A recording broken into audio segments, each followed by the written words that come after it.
Christ, whose mercy like a river flows, in gratitude my heart its song bestows. From sin's abyss your love has set me free. In awe of grace I bow my head to thee. Thy mercy's breath no mortal tongue can tell. Your grace extends where the shadows dwell. In wondrous love my soul now finds its rest. Your precious blood has made my spirit blessed. By every lash and by every thorn crown pain, thy sacrifice has cleansed my soul from stain. O Lamb of God, on cross exalted high, for us you bore the way, for us to die. Thy mercy's breath no mortal tongue can tell. Your grace extends where the shadows dwell. In wondrous love my soul now finds its rest. Your precious blood has made my spirit blessed. By every lash and by every thorn-crowned pain, thy sacrifice has cleansed my soul from stain. O Lamb of God, on cross exalted high, for us you bore the weight, for us to die. Thy mercy's breath no mortal tongue can tell. Your grace extends where the shadows dwell. In wondrous love my soul now finds its rest. Your precious blood has made my spirit blessed. O Holy One, my gratitude proclaim. In reverence I magnify your name. For by your wounds our healing was secured. In your embrace eternal life assured. O Savior dear, my heart with praise will ring. In joyful hymns your boundless grace I sing. Your sacrifice, the purest gift of love, reveals the glory of our God above. Thy mercy's breath no mortal tongue can tell. Your grace extends where the shadows dwell. In wondrous love my soul now finds its rest. Your precious blood has made my spirit blessed. O Christ our King, with humble heart I pray. In thanksgiving guide my steps each day. Your mercy vast, your love my soul's delight. In your salvation find eternal light.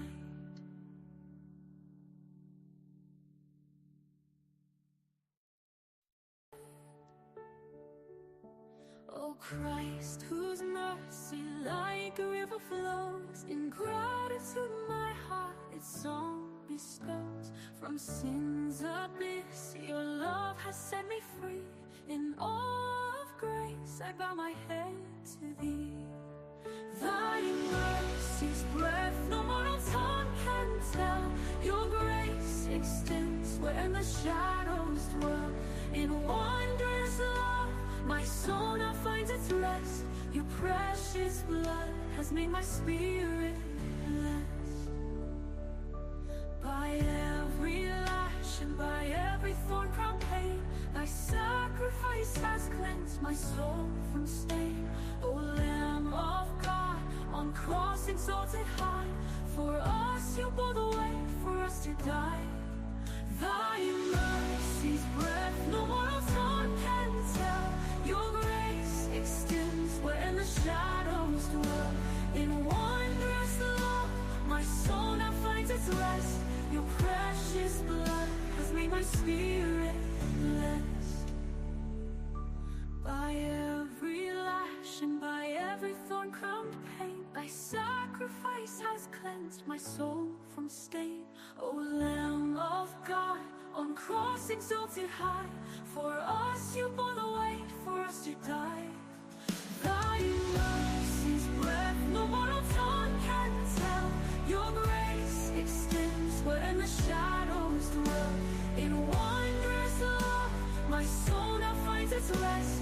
Your precious blood has made my spirit blessed. O Holy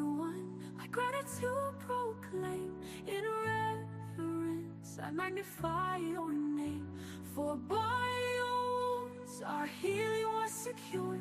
In your embrace, eternal life assured. Oh Savior dear, my heart with praise will ring. In joyful hymns your boundless grace I sing. Your sacrifice, the purest gift of love, reveals the glory of our God above. Thy mercy's breath no mortal tongue can tell. Your grace extends where endless shadows dwell. In wondrous love my soul now finds its rest. Your precious blood has made my spirit blessed. O Christ our King, with humble heart I pray. In thanksgiving guide my steps each day. Your mercy vast, your love my soul's delight. In your salvation find eternal light.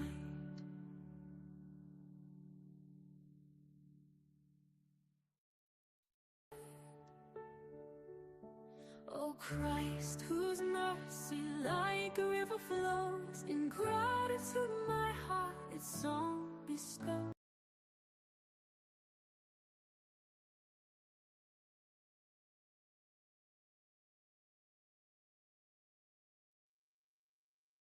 Hi everybody. How you doing? Yeah, sorry man. I'm late. I almost canceled today. As you see, we had my uncle's funeral today and we got back trying to get my kids together, get the show started. It was just you know, but such a heavy day. I'm actually losing my voice and I feel a little sick actually after today. I feel sick. I almost canceled. Every day was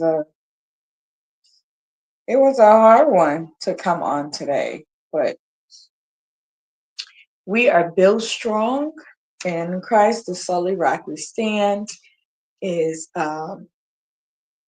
what is it called? Easter. Say Easter.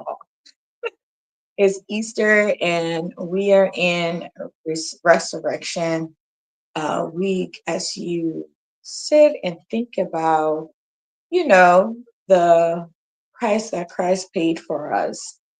I want you to just think, like, was it worth it? Why were we redeemed? Why we were so privileged to have God? Just want you to think about that. But death is such a thing that I'm starting to see a pattern. I feel like as you get older, the more funeral you're going to. Somebody told me this years ago, but I didn't realize. I didn't really take it serious. You're just like, well, I'm young. What do I have to think about? But I'm seeing it. I'm seeing it. So, how are you guys doing? I feel like I've been MIA for a little bit. I've been on my grind. It's been very busy for me. I have a lot going on. I don't really like to share too much of myself online, but just know I wear a lot of hats and I have a lot of stuff going on. That's why, but I'm still committed to this podcast. I feel I'm actually feeling like I'm getting a cold. So I'm doctoring myself right now to make sure that I don't get sick. But yeah, very heavy day. And to be honest, as I think about the person that I knew and the person that everybody know, like you need to live peacefully with human being. Like as you get older, you need to make sure you live in peace with everyone. Everyone around you, you need to live in peace. As you can see, I'm still wearing my funeral clothes, you guys. You need to live in peace with everyone around you because tomorrow is not promised. And that was the message. Very touching, very heartfelt. I mean, continue to pray for everyone. My husband and I was talking as we were leaving the graveside. We were just saying, wow, death is something that when it knocks on your door, you cannot say, hey, hold on. I got a little one. I need to make sure they're okay. You can't say, like, there's nothing you could say. It's just, it's inevitable. We all have to go through it. We all have to face it. I'm officially here. I'm so sorry, you guys, I'm late, but we're going to get through this topic. I couldn't get the video on here because I didn't have a lot of time, but I put it on my story today about a video that a young man, he's very articulate. Like he articulated his point so well that I had to talk about this topic. We all know that men do not require women to be financially stable. A man would date a woman that's even working and making $10 an hour. A man would date or marry a woman that had $0. But then it's like, should a man do that? Like, should men really, has society had already made it in a way that men should be required to accept just the bare minimum from women? But then society have also made it very well that women should not accept the bare minimum from men. Is it even balanced? And that's what I want us to talk about tonight. Is it balanced? Is it real? Is that something that realistic? Should we even do that? Shouldn't, if we're going to be equal, shouldn't it be equal? And then I watched this video that I share on my story, which I'm gonna play that soundbite real quick. The young man said he does not date broke women. And as a person who has a son, that resonates so well with me. And I'm like, yeah, he should not date a broke woman. And automatically, the comment section started going wild. They're talking about, some people really agree with him based on how he articulated his point, right? But then certain people was like, oh, he's a gold digger. Oh, that's what most people will probably think. But that is not the case. I think people, once a man say, I can't date a broke woman, they're automatically claiming he's looking for someone to take care of him. But his points, we're going to listen and we'll address that. But with that being said, let me share the link in the comment section, and then that way we can get started. I hope you guys are doing great, and I hope and pray that your family, your friends are doing well. Uh, this season that we're in, everybody has their season. I have my season. I like to share a bit about my life and clips about my life. I don't really share too much. I share what I think the whole world can know, and I don't care, and I'm not bothered. But I don't share a whole lot about myself. And that's a topic we're definitely going to cover on here. So let's jump into it. Well, welcome to Let's Talk with Miss P. My name is Felicia. I am the host. I'm excited to be here, and I hope you are. I'm happy because I am redeemed. I'm excited for Resurrection Sunday. I'm going to go to church. Hopefully this cold does not, take me out. But I am praying that God is going to help me to not get this cold. But I definitely have a cold. I think part of it too. I cried. I cried today. I cried. I mean, it's just so sad um when you see. You guys, hold on 1 second. I'm sorry. I'm trying to pin the link in the comment section. We're gonna have a very short show. I'm really trying to um, break out of the habit of us being on this show 10 to 20, I mean 2 to 3 hours. That's crazy, you guys. So I already went ahead and pinned the link in the comment section. And you're more than welcome to join me. We're going to share the show. You're gonna share.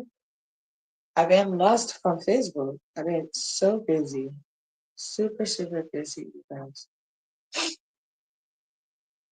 Yeah, come on, let's have fun.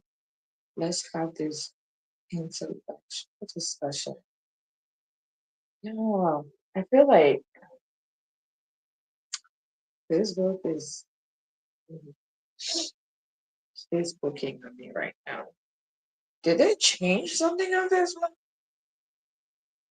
Like,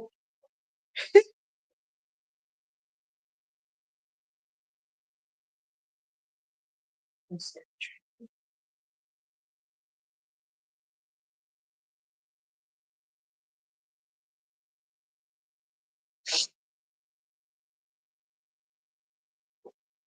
All right, let's try to get started. If I'm sniffing and sniffing, you guys, um, it's because I am coming down with a cold. I cried so much today that my voice is going. Um,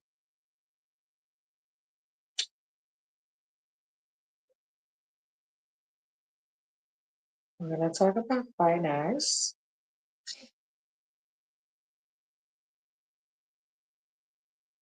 living in peace. Wow,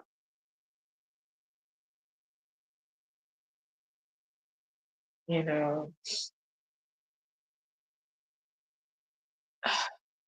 that's so crazy. Isn't it? Uh, you guys, today I feel like my makeup was so good and I did it myself. That's cool. Myself. I did it myself. Did my makeup. I did my makeup. I'm so sorry. Last week I had to cancel the show for Sunday, but we are going to have a show this Sunday, and we're going to talk about all things resurrection. So get yourself together, get ready. We are super late today. At this point, I was like, maybe I shouldn't have a show time anymore because so many things popping up.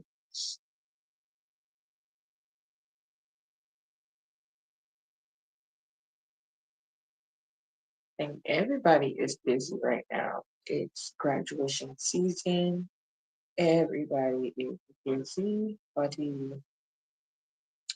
So let's get started. Thank you if you shared some prayers with us. It was a heavy, heavy day. I almost, I'm telling you, almost didn't have a show today because I am just heavy spirited. Let's put it that way. Um, Heavy spirited. Welcome to the show, you guys. Just trying to see if I can share the show a little bit. Little bit.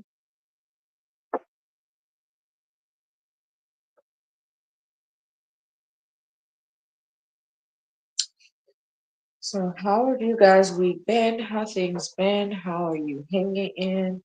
How's life treating you? Let's talk about men dating broke women, shall we? Shall we? We shall. Should men always be the one dating broke women? And broke women, I said it, broke women not wanting to date themselves. Does that make sense?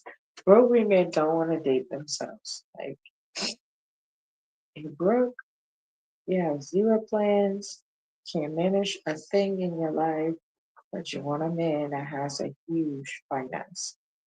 You're gonna run him broke, sister girl. So let's talk about it.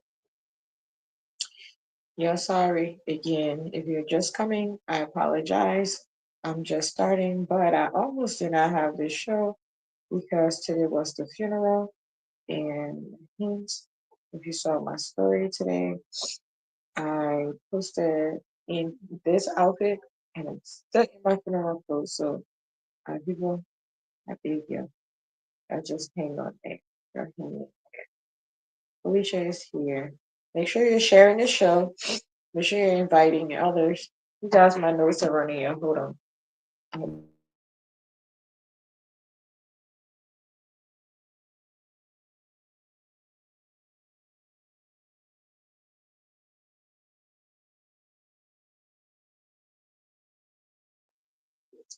I don't want y'all to be screenshotting me when my nose is running. I have a cold. So just telling you guys, I'm gonna put my face down and clean my little snotty nose. I have hand sanitizer here. So I don't want to hear it, y'all. Let me clean my little snotty nose before y'all be like, oh, this girl's me down over there snacking me from her nose. Oh, God. Welcome to the show, you guys. Welcome, welcome. Let's get started really quickly. I gotta share the show, invite a few people on so we can get started. I'm still here. Share, share, share. Couldn't believe it. People. Wow, goodness. Let's go. Yo, invite other people. Y'all don't tell them about my nose being snotty, okay? Y'all be nice. I'm losing my voice. Cried a whole lot today, yeah. Um, it's the whole time. All I could think about was like the happy person that I know or that I've seen in my life. And then boom, there it is. The youngest kid says something and I just lost it. It's, I walked away. I walked away. I walked away. But God is in control. Um, he's at peace. He's at rest. And that's all that matters. And God is going to protect his family, his wife, the kids, everyone. And, God is in control. If you know. So let's get started. So the topic tonight said, let's go to Ray. Let's go to Ray. Let's go to. I apologize in advance. I got a cold and other stuff. I had a cold and other stuff. But we're going to get started. I hope you guys can hear me. Welcome to Let's Talk in the Speed. My name is Felicia. I am your host. I apologize that I'm late. Um, I had a barrier today and just got back. And as much as I like y'all, my kids come first. I had to make sure that I was settled and comfortable before I hop on here. So just to let you know, that side come first before this, and that's prioritized. But anyways, we're here. Let's jump into the topic for the minute. We all know men do not really require women to have a whole lot before they jump into a relationship with them. Some men do. Some men they care once you tell them, oh, but a man financially um, and socially, what we've seen typically will date a that make 20 an hour. A man will be willing to, take a woman. Some women will say, well, I'm willing to do that. But a lot of women have very high standards when it comes to, finance. They want a man that have a very deep pocket. And the video that I watched this morning that from this topic, I'm going to play that soundbite And I want you guys to listen carefully how he articulated his point of why he does not date group women. And it resonates so well with me because, you see a lot of women that has a certain type of lifestyle that they want to maintain, but are not able to manage their own lives. So let's jump into it and watch this video or listen. Just listen to it, and then we'll cover our topic for tonight. Are you guys ready? Are you ready? Let's go. So listen to this and listen carefully. Not because I need their money. I don't date broke women. Not because I need their money, but because being broke usually means poor choices, weak discipline, and no understanding of how the real world works. If you can't manage your own life, you have no business helping me manage an empire. Money issues destroys more marriages than anything else after sex. So I'm not looking to raise a woman. I'm looking to build with one. And yes, I'll be a provider, but for only a woman who knows how to handle resources and was already resourceful long before I showed up. He said that, right? He said that. So I wanted you guys to listen to that. I'm gonna play it one more time. Oh, y'all sorry. Y'all sorry. I don't date broke women. Not because I need their money, but because being broke usually means poor choices. Now, I'm going to say there's some truth to what he says that I agree to that, but it's not always the case. Okay, so let's no understanding of how the real. If you can't manage your own life, you have no business helping me manage an empire. Money use destroys more marriages than anything else after sex. So I'm not looking to raise a woman. I'm looking to build with one. And yes, I'll be a provider, but for only a woman who knows how to handle resources and was already resourceful long before I showed up. Thank you on that note. So that's where this topic is from. Saying, shoo, you guys, let me go to my topic. I can't even see it. Should men require a woman to be financially stable before jumping into a relationship or a marriage? If they're not doing that, should they start? Statistically, men do not really require women to be financially stable. Men can look at you as long as you're pretty. There's this thing called pretty privilege. They look at you because you're pretty and they're like, I want her. I don't care if she makes $10 an hour, right? Or I don't care if she lives in a slum. I don't care if this, I don't care if that.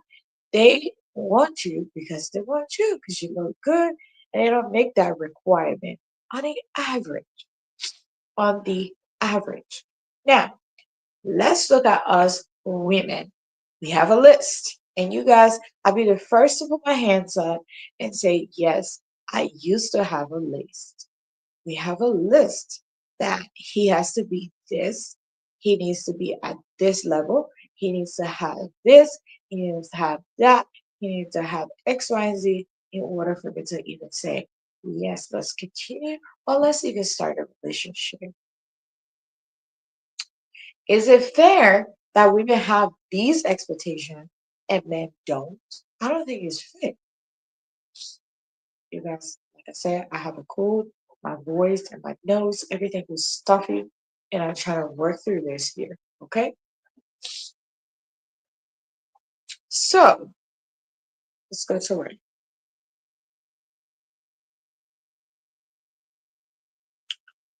Yellow go.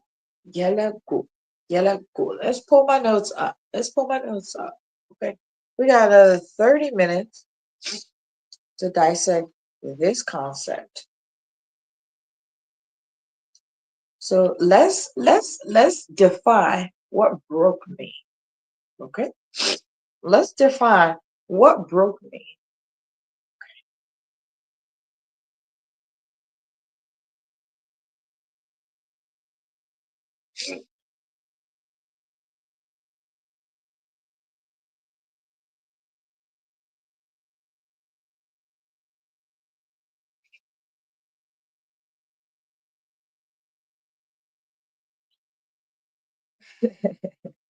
So let's define what broke me.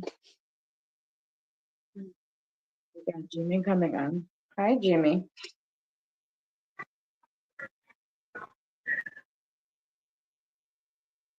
Define broke. Why is my thing not pulling up?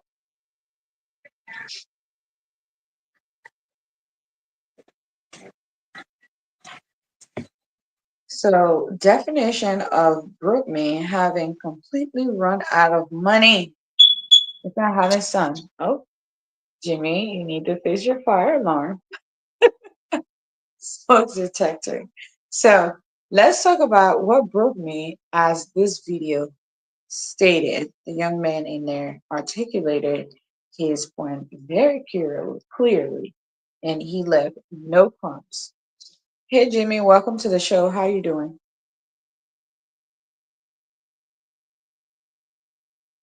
I can't hear you.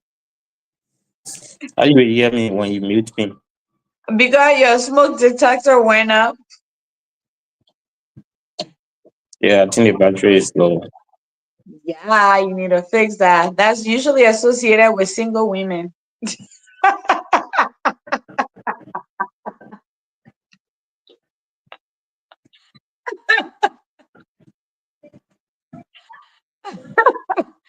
Welcome to the show. I apologize if you hear me sniffing and going. I'm coming down with something. It's a cold. After this show, I gotta doctor myself up. Okay. But welcome to the show. We're talking about you just walking to me defining what broke means. I don't know if you had the chance to watch the video I shared earlier. Yeah, I think. Okay, Yeah. okay. So that's where this topic is coming from. It's asking, where am I? It's asking, should men, why men doesn't require women to be financially stable before a relationship or marriage? Should it be a requirement? Um, Typically, men, majority of men do not require women to be at any type of, financial stability. Most of the time, women always have this requirement that a man has to be at this financial, threshold for them to be considered able to marry them or date them or whatsoever. But a man can see you, just see me as a woman, because quote unquote, in his eyes, I'm appealing, and he'll be like, I don't care if she has a car, she lives with her mom, or whatsoever. I'm willing to date her. If she make $10 an hour, I'm willing to date her. If she, X, Y, and Z, men is willing to do that. But why is it that women are not willing to do that? That's where this topic is at. That's what I want to know. Like, should men require that? Because as you saw in the video, the gentleman said he does not date broke women. And he articulated his point so clearly that it resonated well with me. And now, me having a son, I'm going to require him not to date a broke woman. Um. So you Hmm. know, um. First of all, Hmm. we shouldn't mind the era or the modern day to monetize relationship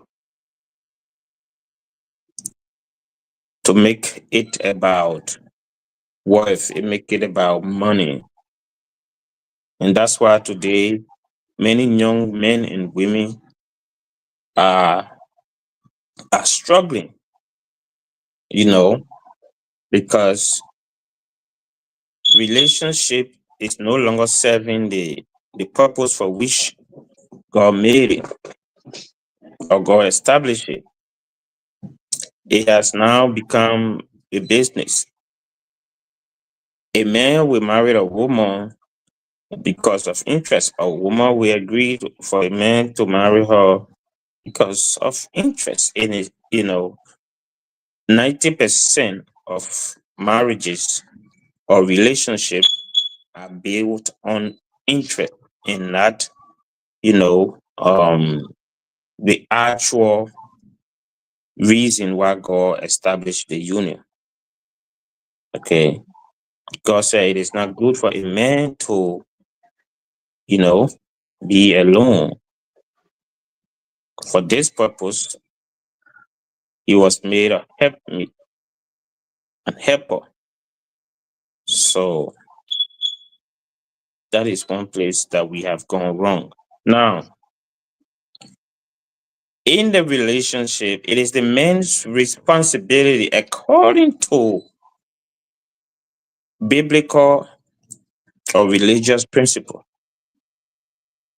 It is a man's responsibility to look after his wife, his family, provide protection, provision, shelter, and everything. And how is he supposed to do that when he doesn't have, an income? Because, just physical strength or six pack or, big chest is not, it's not protection. Okay. It's just attraction. But when it comes to maintaining a relationship as a man, you need both, you know, the provisional stability. That means you are able to provide for your family. You don't have to be rich. Okay. Even if you are a businessman, whatever you can do that is providing for your family, you need that. All right. Because it is your responsibility. It is in our nature as a man to take care of, you know, our women or to take care of our families. All right. So, in order for us to do that, we need to have a means to do it. Now, women who think that they cannot love a broke man, you know, are people that are already poor. And when I say poor, there are some women who have, money, who are working and say they can date a broke man. Okay. But their poverty is not worth it is with intellectual, the intellectually poor. They do not understand why it is true that some men will not love to date a woman who is earning more than them or who is, working, because most of the time when some women, when they are, the provider, you know, they they switch out, they switch the responsibility of the man to the woman and the woman to the man. You see? So what we need to do is not to let each other down, but to build partnership. And that's why most men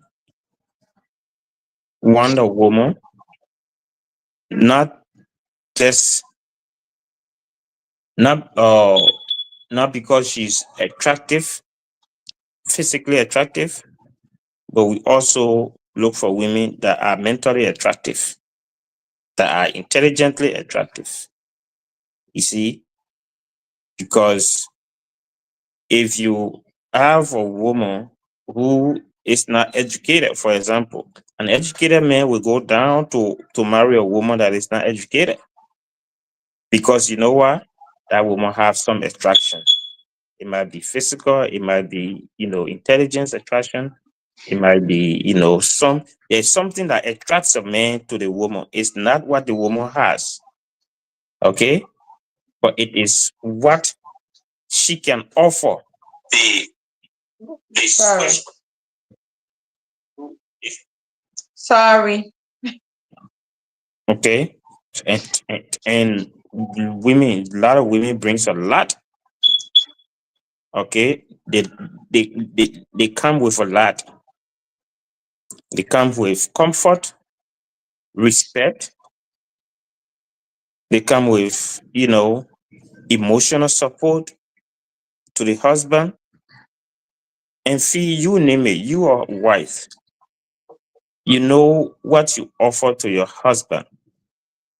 I'm not sure you were rich or he was rich when you guys met, but No. you guys came together. You become a team, you know, and you are building together. You see, and that's why if you listen to the young man, he said, "I'm not looking for a woman that is rich, but I'm looking for a woman that I can build with." Right. You see, and that's a very important point. But let me kind of like cutting a little bit, right? I think most of the time when people say broke, people automatically relate it to money. But I like the way he lays it out, right? Mm-hmm. Being like being broke, excuse me. I know it's defined as being out of money, official, like not having no money at all, right? But Mm-hmm. being broke, if you break it down and go a little bit deeper, is one, it doesn't matter how much money I'm making, right? It's the way I'm managing my resources. And that's what I really wanted to talk about this because I think a lot of people, once they automatically hear a man says, I don't want a broke woman, they're automatically thinking about, oh, he's looking for a woman with a lot of money because their mindset is already based on what the definition of being broke is instead of thinking about, okay, what do you mean? Because it could mean different to me, in my opinion. Being broke can mean different things to different people. Are you broke temporarily? Like I usually use this phrase, like when I say, "Oh, I'm," when somebody said, "Oh, I'm broke," I said, "No, don't say you're broke. You're temporarily out of cash because maybe right now your resources are not there at the moment." I like to use that phrase instead of me saying I'm broke because the money that you're making, how are you managing it? How are you? And there are some women who it doesn't matter how much the man is making or whatsoever, they automatically just deem them as broke because they have not reached that mark of the amount of money that they think they need their lifestyle to be supported. So some women, they don't know how to manage, resources. They just use it, and then that would make the entire unit, the family unit, broke, right? I wasn't rich, or I'm still not rich when I met my husband, and he sure was not rich when I met him. But there's something that you said, right? You look beyond what is here today, right? How how is this person managing their life right now? Some people are very reckless. They just want to be, they want everything to be made. How are you going to manage? You're still going to bring everybody down to that lower pit that they were at. And that's what I think the man, when he laid it out and said, I want to see how you're managing your life. Like, I can't picture myself managing with you when every time you're working, but you're broke. Like you have $0 in your account and you can't even pay your light bill. Like that means whatever money I'm putting in the account that you're supposed to manage, they're going to kick us out. We're gonna be evicted every time we live anywhere. So I think that should be part of the financial requirement that men should make instead of just saying, well, you know, we shouldn't make it transactional. It's not transactional, but in reality, it is because you need money to live, and you need someone who knows how to manage money, and you need somebody who not just know how to, but is willing and is taking the appropriate steps to do that instead of constantly living check to check and not trying to figure out, okay, how do we manage this resource to last and make sure that we have something in the account for tomorrow, you know? Yeah, see, I will not be long. I'm receiving some, Yeah. information that I need to follow up. So, but let me say this. Uh-huh. I'd say, in a relationship or a man who is looking for a wife, Uh-huh.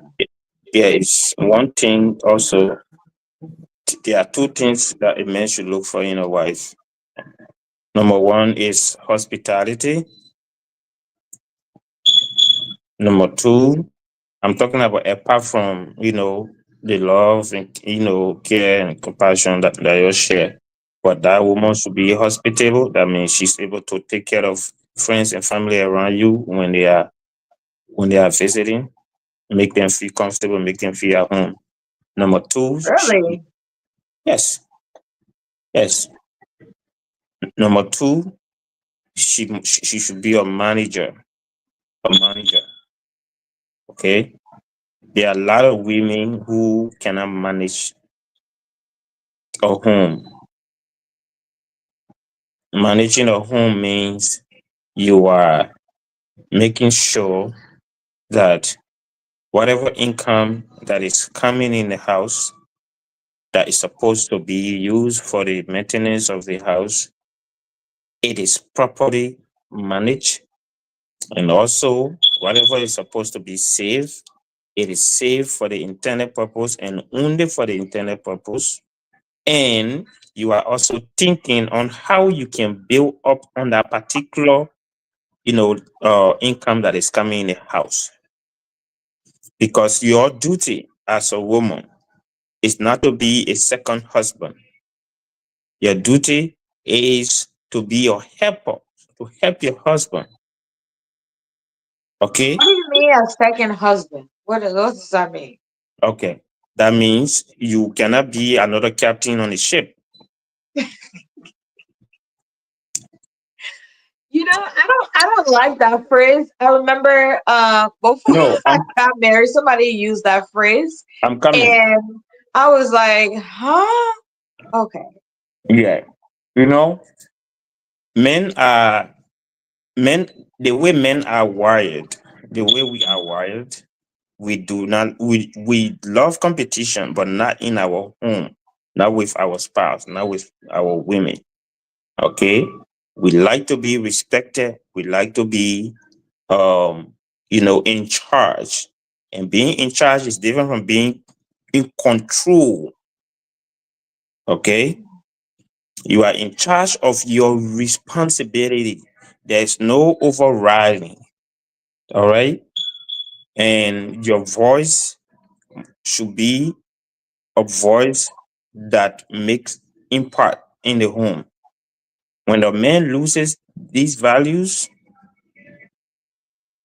he become unhappy. He become, he feel less important, and the list goes on.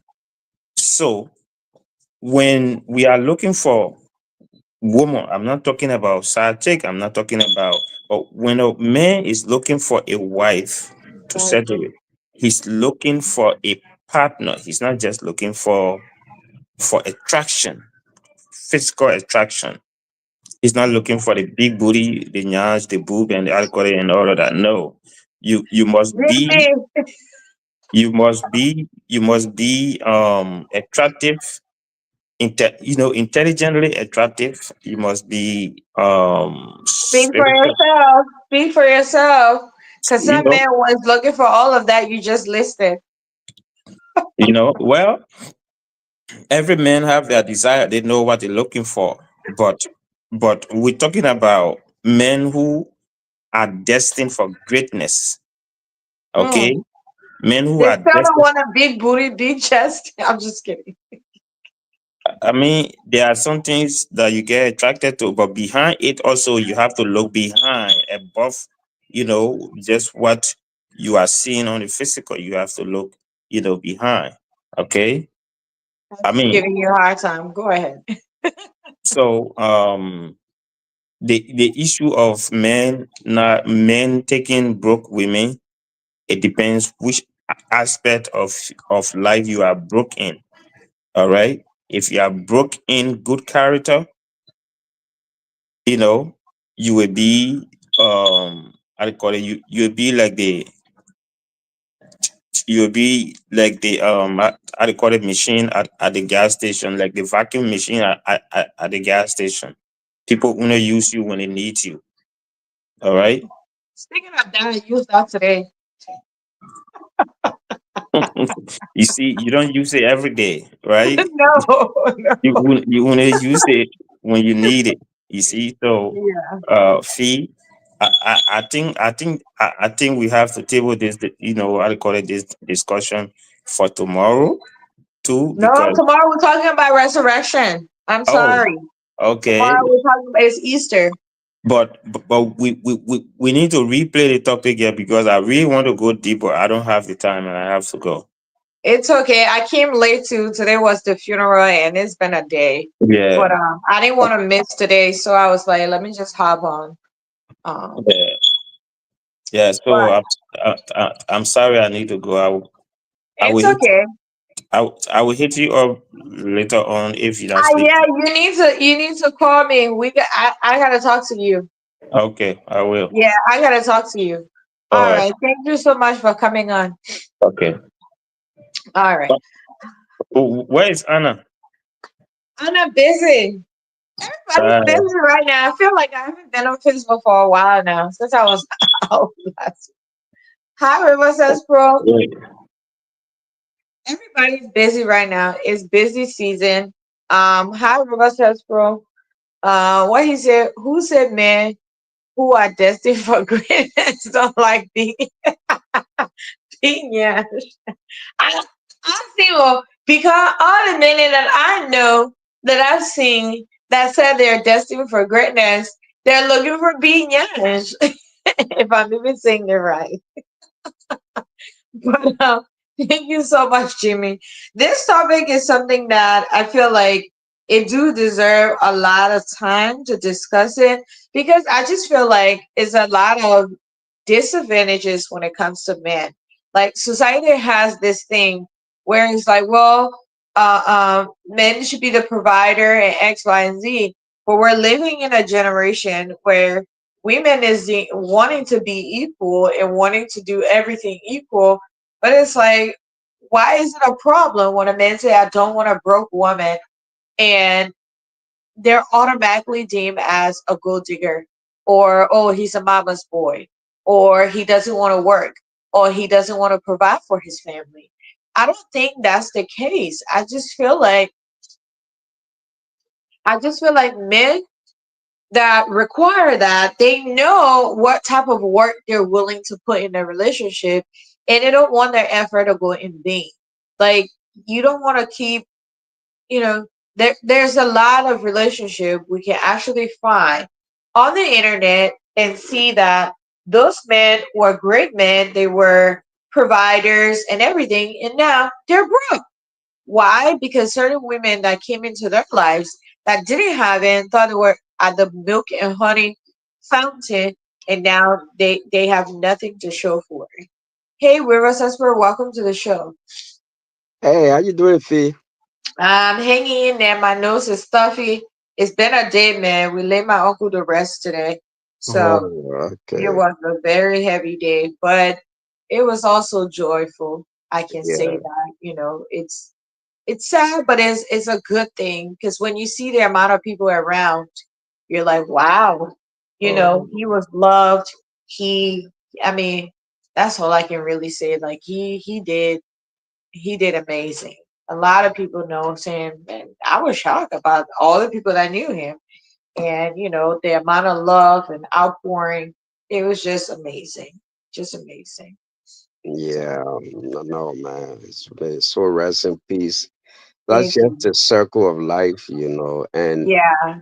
when you impact people's lives, that's how it is. When you don't. Sometimes we have this family, or we ourselves, we don't know how much impact we have on people's lives. Some of these people we haven't even seen before, but yeah, but we somehow psychologically, physically, morally have some impact on their lives. So that's why it's important to live a life that is kind of exemplary.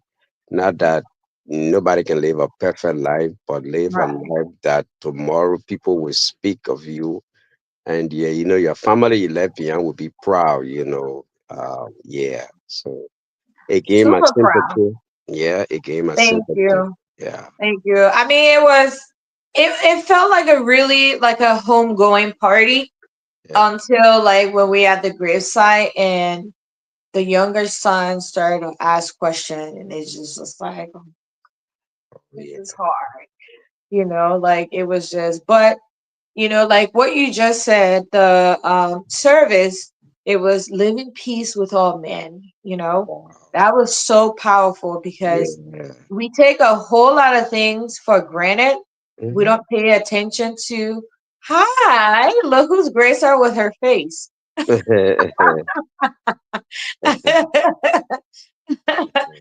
Yeah, living peace with everyone is not everything because you don't know tomorrow.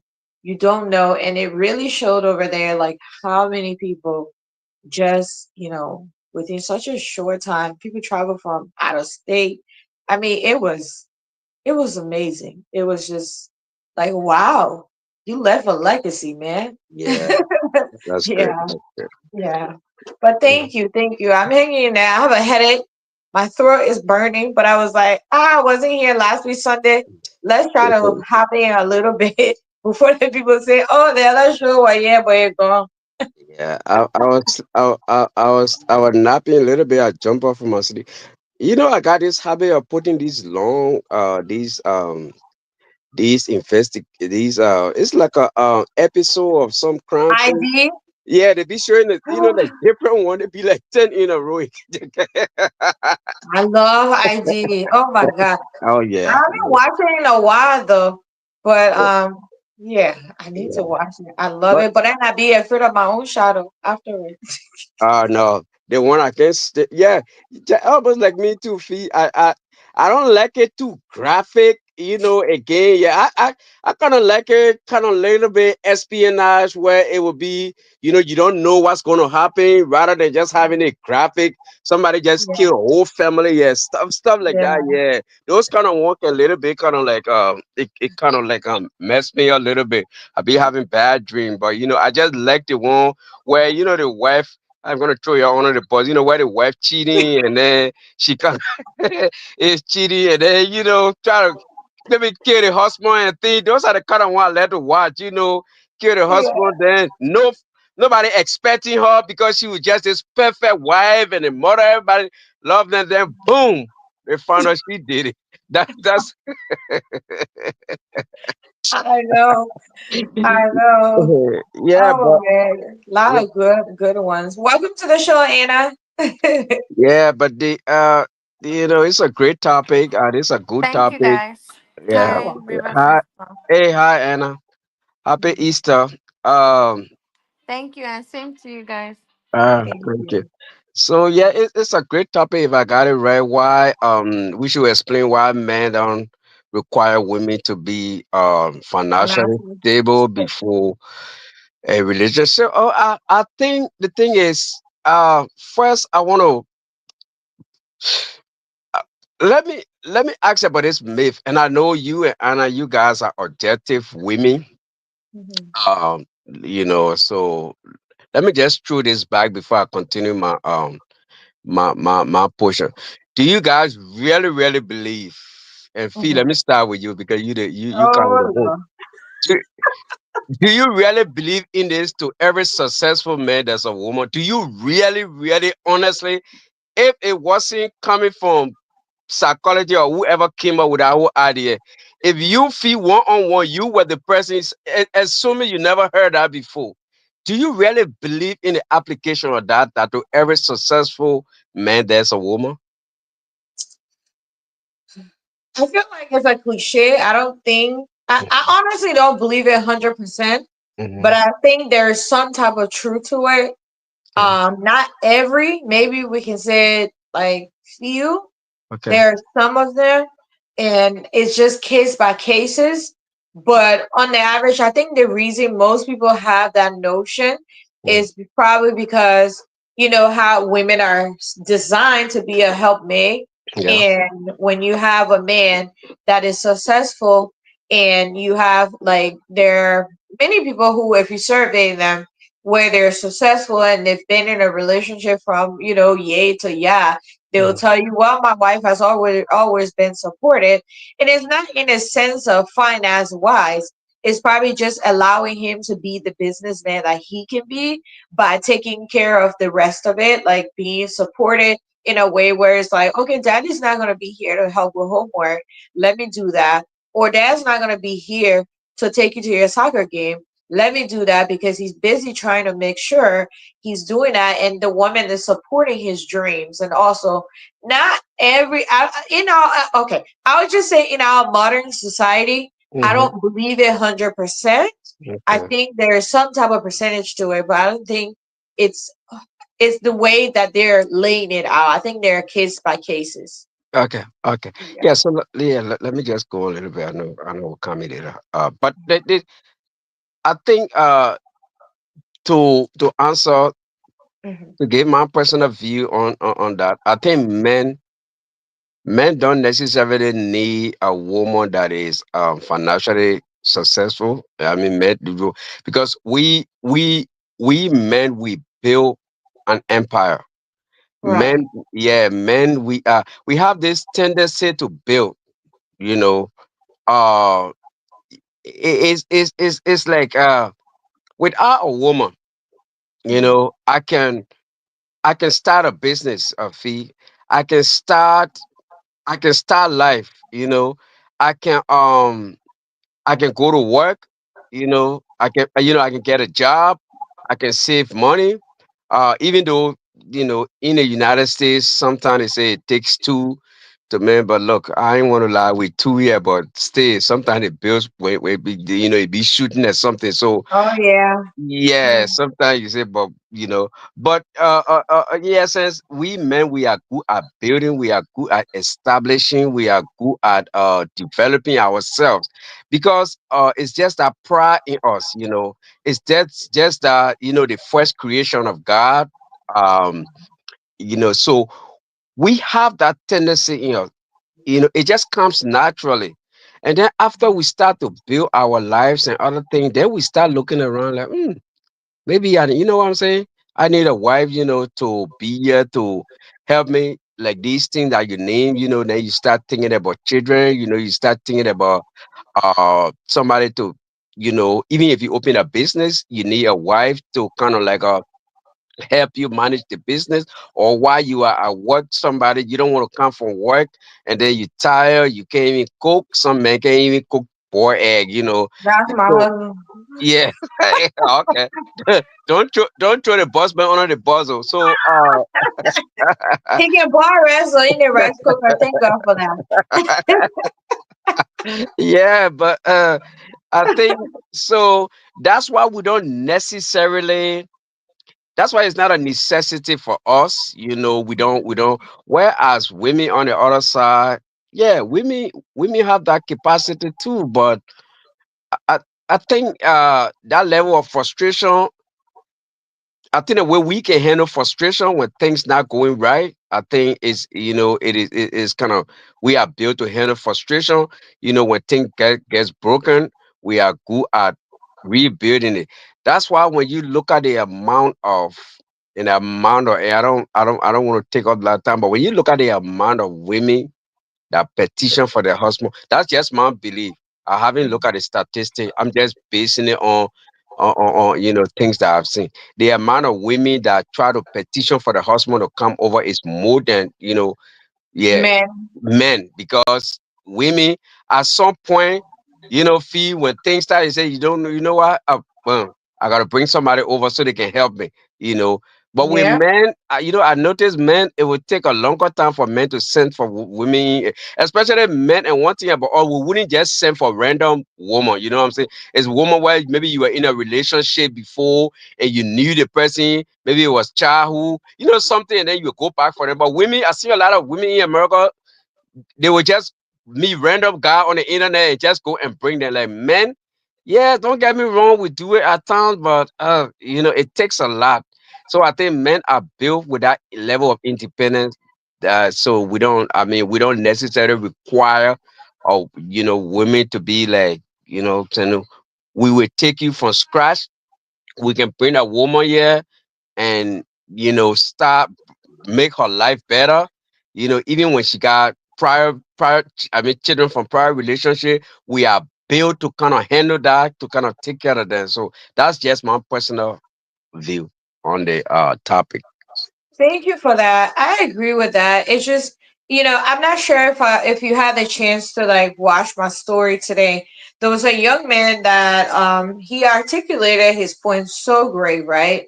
Uh-huh. He said something about, I don't know, maybe I can play that song by after we hear from Yeah, I Anna. kind of little bit sorry, but I didn't know what. Yeah. Yeah, I didn't know why it was. Yeah, I was thinking about watching it, but I think I just slipped out of the page when I was Yeah, let me looking. Like, let me play a little bit and then why I phrased the question that way because we know that you men don't mind taking women from, the yep, bottom and say, "Hey, I'll work with you," right? yep, But a woman looking at it from a modern woman perspective, and you and I stumble upon this a lot on social media. You hear a woman say, "Nope, I want a man that's already made. yep, I want a man that a man doesn't care how much you have, but a woman always care like he needs to have money.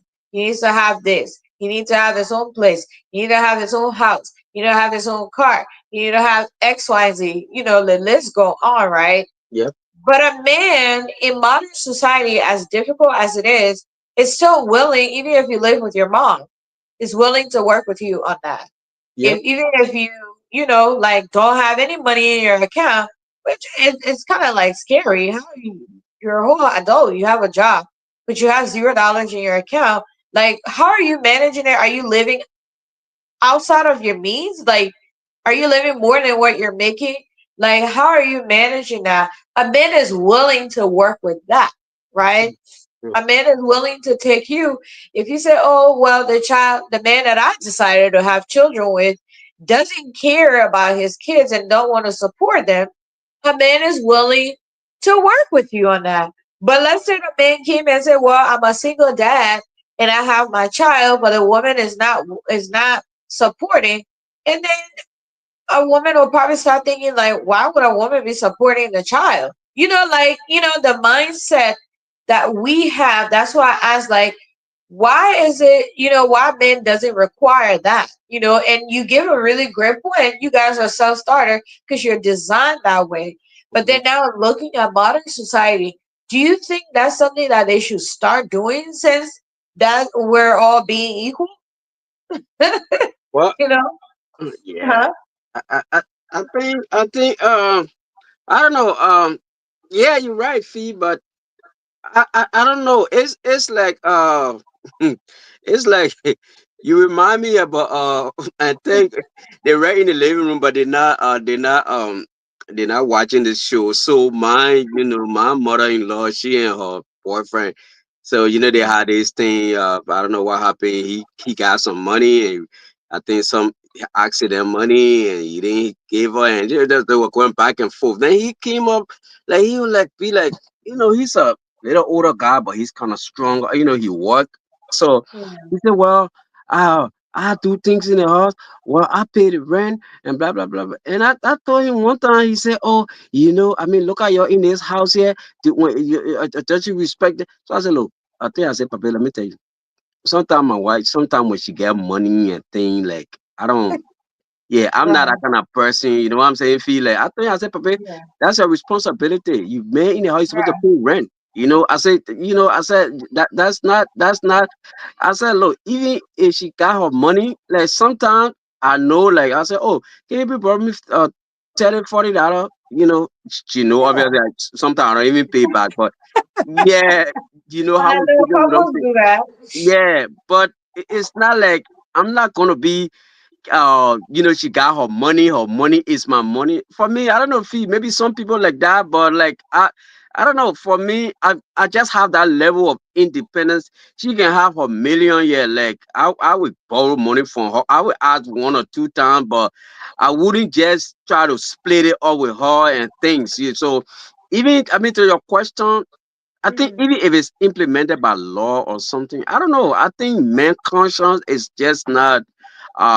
Most men would jump on it. Yes, 50-50, let's do it. But some men would be like, oh, I don't know. Even there would be a requirement, but it would take time to go into effect because some men are just, they just not like that. Like Right. her, hey, she got her own bills here. I said, look, now your whole cable, your African, all these things that your business, you taking care of it. I don't be watching. I know, right? Yeah, That's so my husband too. yeah, but when it comes to the big stuff, I take care of it because that's just my That's a necessity. Yes. exactly, Right. so yeah, But I even want you to listen to this man. And honestly, after listening to him and how he really lay it out, I really feel like I'm going to treat my son this way.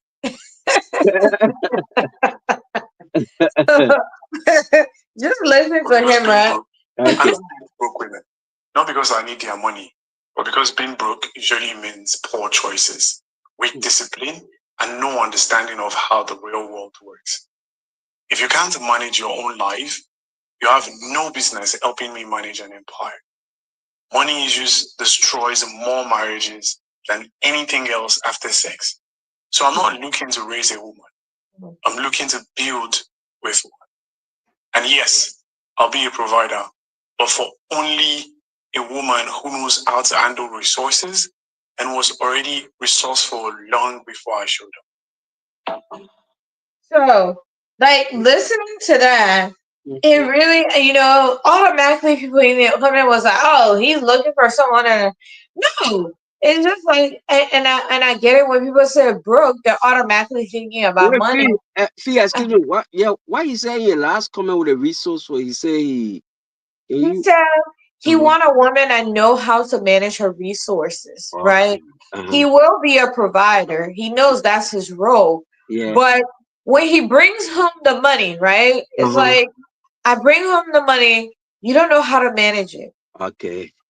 and you're overspending. Or like I literally know someone who literally will call to borrow money from me when they use their money to go eat out or to go get their hair done and their nails done. Like they religiously have to get their nails done. Hmm. They religiously have to have their hair done in every 2 weeks. But then your rent is not paid. Hmm. So a man from that standpoint, like, do you know how to prioritize what's important? Your nails don't have to be painted every 2 weeks. So, Your hair don't have to be done every 2 weeks. You have your natural hair. There's a way you could do it, right? But okay. instead, this person like literally have to, and then it's calling, oh, can you borrow me this amount of item because the money that was there, I use it, and I don't want my husband to get mad. Da, da, da. And I'm sitting there thinking, like, what did you do? Why are you doing that? Like, who are you doing your nails for? Who are you doing all this? And I'm not funning anybody. Like, that's what you want to do. That's what you want to do. But now, let's say a man that's very hardworking is bringing everything in. If he give you $100, do you know how to stretch that $100 for food in this current date and time and purchase things that will last for that 2 weeks marks? Like, do you know how to do that? And that's where I think it really resonated well with me when he says, I don't want to date a broke woman because a broke woman has a poor mentality. Like, oh, he makes a lot of money, so oh, we have enough money in it. Let me order from Shein. Yeah. Like, like you're seeing the money there. It looks like a lot, but it's not a lot, and you're not thinking, oh, okay, this $100. What if tomorrow, God forbid, he doesn't work and he can't work, or God forbid, you get a call, he's gone. What are you gonna do?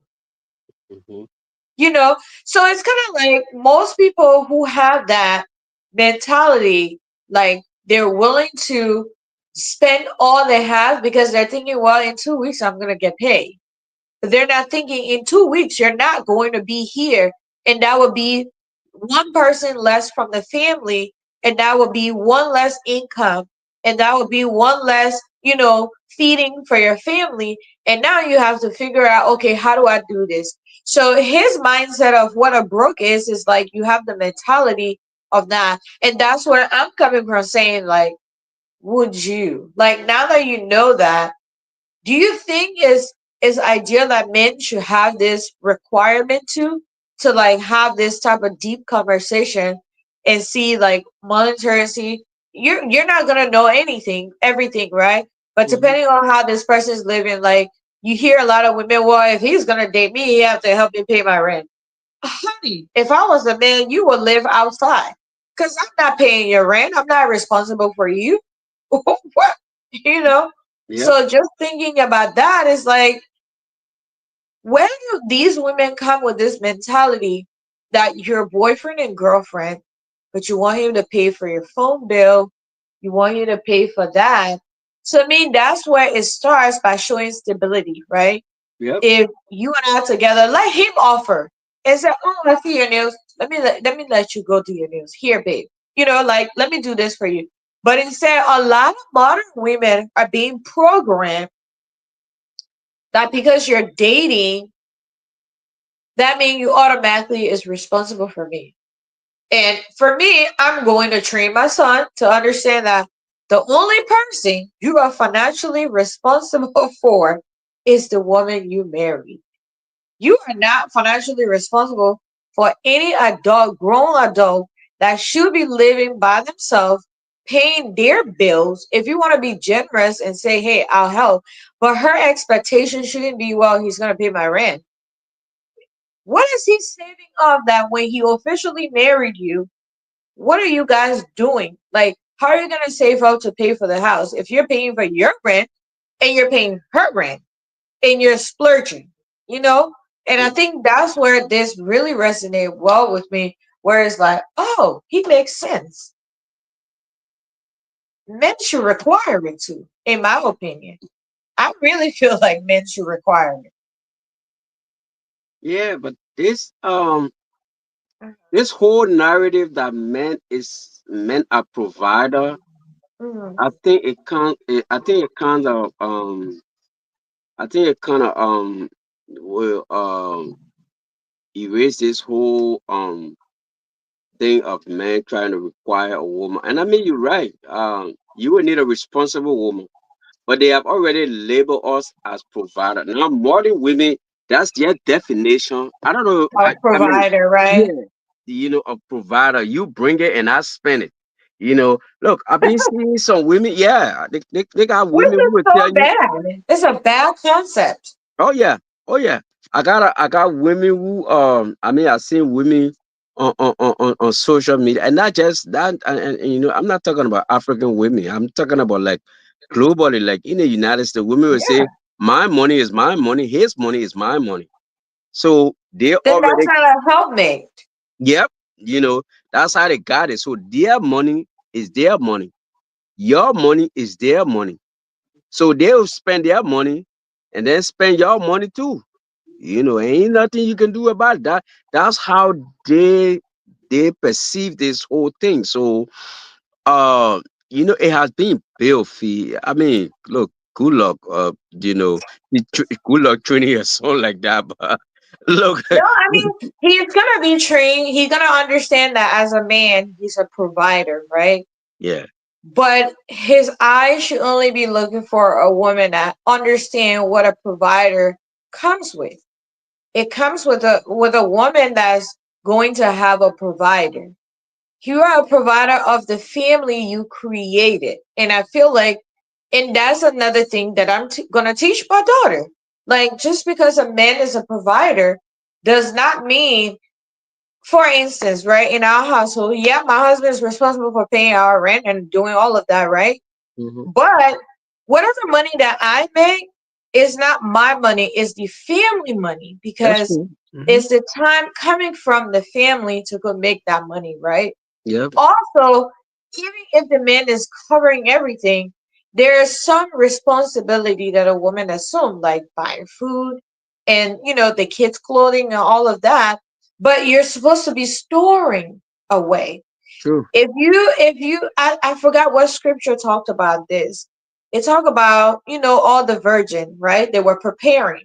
Yep. They have the lanterns, had the lights on, the clean house, and all of that. I can't really put it together right now. But there was all the virgins had their doors, the cleaner house had their lanterns on.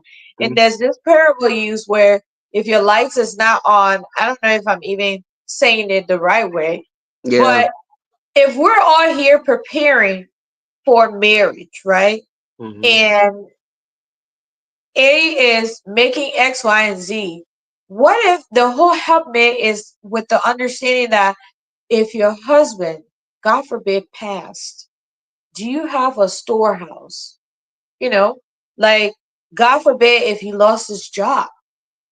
Are you able to go to that place where you had that money, where you were working and saving it up, where he was providing, that you're able to say, well, honey, the money that I've been making, here it is. He should also know where you're putting the money to, because that's a household thing. But anyway, maybe my mindset is somewhere else. But I just feel like before men really date, if they can articulate it like the way this young man did in the video, I think it would do them a lot of justice. Because young women are being taught, like what you said, well, if I work, I just go spend it. And then we can use his money.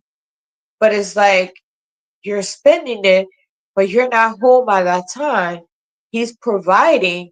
So why are you? And that's why, to be honest with you, I hate to say this, but I like the Caucasian women, right? Some of them. Mhm. Some of them that are stay at home mom, they look for these little things to do because the man is providing. He's supposed to go out there and fin, work, make money. But now both of you guys are working, making money. So, like Jimmy in Jimmy's turn, he's not looking for another man in the house, right? Mhm. So, if we're both going to leave the kids, where my part is supposed to nurture, train them, to be like the best in society and represent us as a legacy when we're not here anymore, then the money that I'm making should be stored somewhere so in case there's an emergency to take care of it. I think this because I just feel like society is not fair on men if we're going to move to this new modern thing and say, well, men are provider, but then women shouldn't have the same standard. And women are here saying, well, I don't want a man if he don't make this amount of money. I don't want a man who X, Y, and Z, X, Y, and Z. But a man is a problem when a man says, I don't want a woman who's broke. I don't want a woman that don't know how to take care of a home. Then all of a sudden it's a gender role, right? Yep. Okay, I don't want a man, I don't want a woman who doesn't know how to do X, Y, and Z. Well, he's discriminating. Like, Yeah. that's not fair. They're human too. Blood is running through their veins. Why is it unfair if somebody woke up and said, this is what I want? Yeah. That's why really you are kind of unusual woman, Svi. That's what set you. Yeah, that's what set you apart from. Yeah, because a lot of time, ever since I've been coming to the show, you always in defense of men. I mean, not like in a way that you just trying to be sensational, but you always speak, like things that most women wouldn't really, especially in this world of feminism, you know. Right. So, when I said good luck with your son, imagine, I Yeah. think the last time we were talking about we was on this one topic, and we were imagining that things are so messed up now. Imagine when our children years from now, what it will look like. So, Right. I mean, imagine Fee right now if Mhm. you know if you were on, I know we're on this small platform, Right. Imagine fee you going on TMZ or you going on any of those stuff and saying that fee they will eat you alive, they will chew Yeah. you. No female, oh my god, fee, they will shut you down like they will shut you And down I'm like ready for the legend. dog fight. I will be ready for the fight. Oh yeah, because that's something they don't want to hear. They say, what's wrong? She's crazy talking about what require what he should men should require us to have. The girl, what you talking about? Look, they will be Yeah. all over you. So because that standard has been set by modern society, they have look. I've been sometimes I've been watching these divorce things, those celebrity Me too. I divorces. like those. Oh, fee. And I've been seeing how much those guys got to pay in alimony for. Don't get me wrong, child support is great. But oh my God, like somebody said, this guy got to get a woman every month. He got to get like 10,000. Like, Jesus Christ, imagine me. Like, I know they got the money, but fee, yeah, man. Some of those amount they got to give those women, they're so ridiculous. Like, I'm like, Right. what? That's why So some of those that, guys die from, yeah, depression and all those things. Yeah, go ahead. yeah. No, I was just gonna say, like, you're talking about, men paying all these out, and that's the same thing when you sit and look at. I remember, like, probably last year or something. I don't know if you watched this Bachelor or Bachelorette. I used to watch it all the time, and there's this lady on there. Well, long time ago, she was the first African American on there, and she ended up getting married. I think they were married for probably like 2.5 years, and I don't know their relationship from the audience, just observing. You can tell she's all about building her career Hmm. and putting her forth, right? If Yeah, you go back and look at this young man that she ended up selecting, his goal was make money but build a family. That was his number one goal. And it wasn't a no-brainer when that relationship didn't even go further, right? yeah, But she fought so hard within that time frame to make this amount of money and get the media attention. And she's making a whole lot of money compared to he's a chiropractor. He switched his whole life over to for her to seek this life in the media and things like that. She was a lawyer, and I think her dad is a judge or something like that. But she put aside like being a lawyer, and then now she was in the media, and it looks like she was liked, and she still is liked. She's out there making money, but she ended up making more money than he does. Within that time frame they were together, he had to leave his hometown and move. But anyway, long story short, she had to pay him, because the divorce. And now it was interesting to watch the comment section.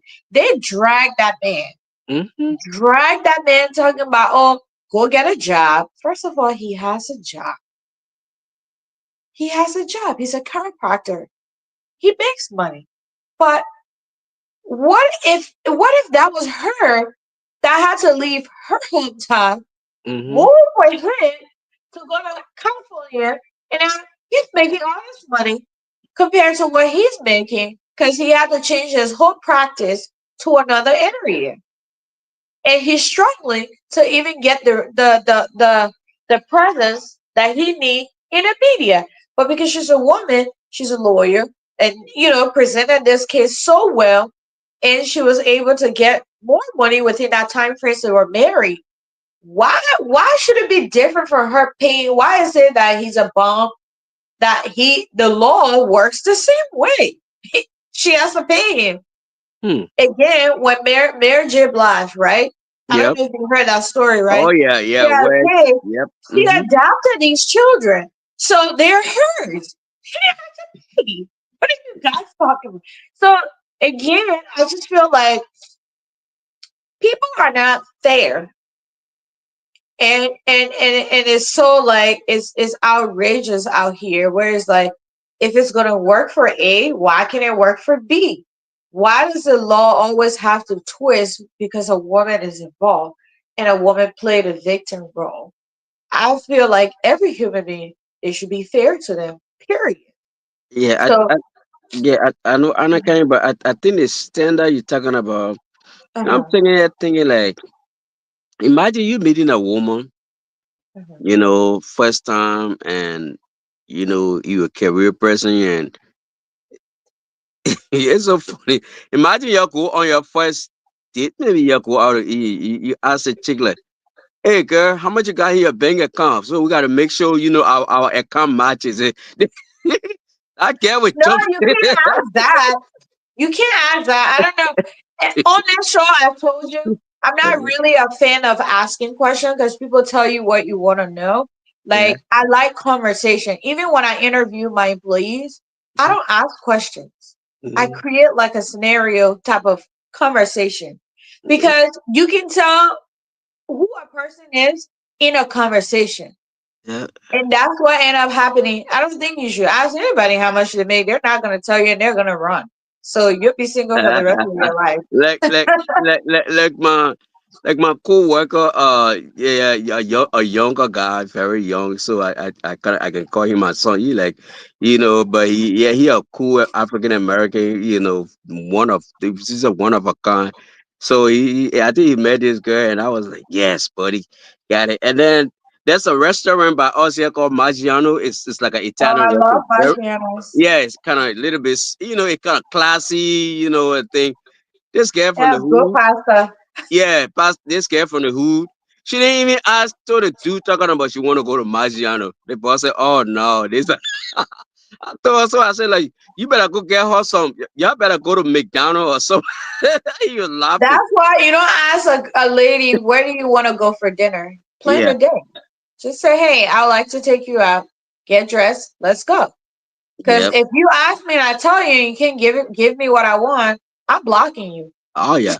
So yeah, Anna, welcome. Yeah, so Maggiano was too expensive, but he said, look, I mean, it was not a too expensive, but he said that why is it that she went straight for Maggiano, like something for him, he saw it as a red flag, the fact that, they could have gone somewhere to just start something, but the fact that she just picked Maggiano right away for him, something wasn't right. Like she was a gold digger, or she was one of those kind of people that just No. wanted a good life. I don't know how y'all see it. What's wrong with that? That's what she like. And then also she's trying to see, can you handle? I Can think you I take? think a lot of guys run away from responsibility. Back in the day when we were growing up, a guy knew that to impress a lady, you have to show her your best. You have to Right. put in your best. When you're investing in something, you have to put in quality, right? Yeah. And I believe that if a guy took me on a first date at McDonald's back in the day or even now, I Hmm. would not be upset. It's about the thought, how you Yeah. went about it. Yep. It's not about the value of the place. You can take me to a five-star restaurant and Hmm. you're and and you go there and you're only talking about your money or how much you make. And then someone that took me to McDonald's and basically got to know me and we had a really good conversation. I'll value that person over someone that took me to a True. five-star restaurant. True. So I don't think that it's about where you take a person. I think it's about the quality time that you spend with the person. So a lot of guys nowadays will say, "Oh, I don't want to take a girl that I just met to a five-star restaurant." Even if you took her to McDonald's, if you were not worth it, she would not enjoy the date. If you took her to the most expensive place Yeah.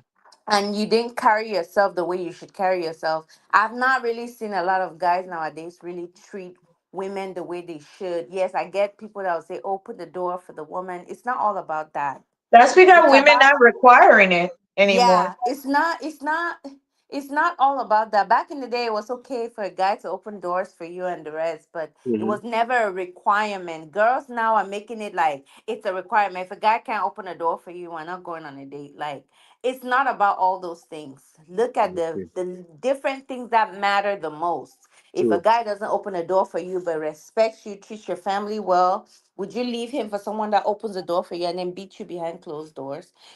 So the priorities of people nowadays are really misplaced. Hmm. I mean, in our generation a lot of things were different, and now when I see kids whining over someone not opening the door for them, I laugh. because that's not important, you know. Yeah. There are other things that matter more than just opening doors and the rest, or taking pictures on social media to look good. All of that is not important. That's true. That's true. Yeah. So, the generation of today, they have a lot of misplaced priorities. Gen Z.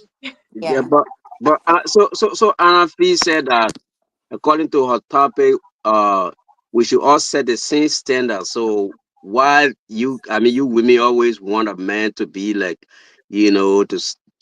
financially stable because you need stability in your life.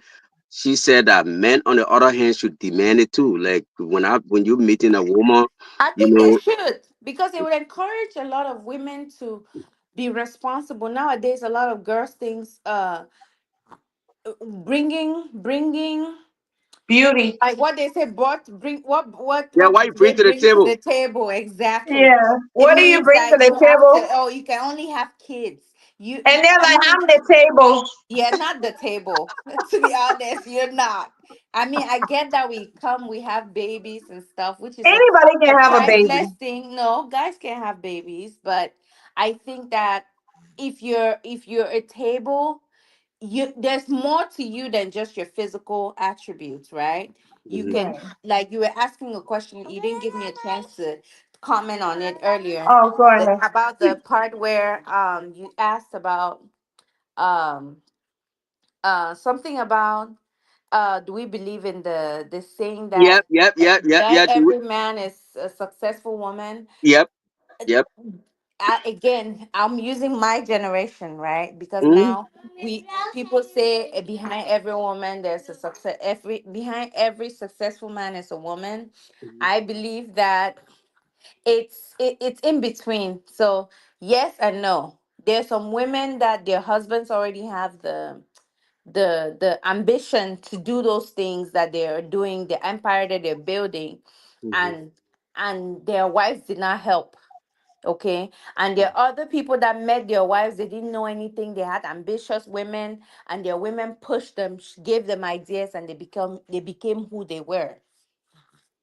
That's Yeah. where that saying, behind every successful man is a successful woman. I Okay. think that nowadays a lot of, actually, that saying should be, behind every successful woman, every successful man is a supportive wife or supportive partner, because again, you never know how hard that person have worked before they got to where they were. Their wives may have supported in the background but not be the forefront, right?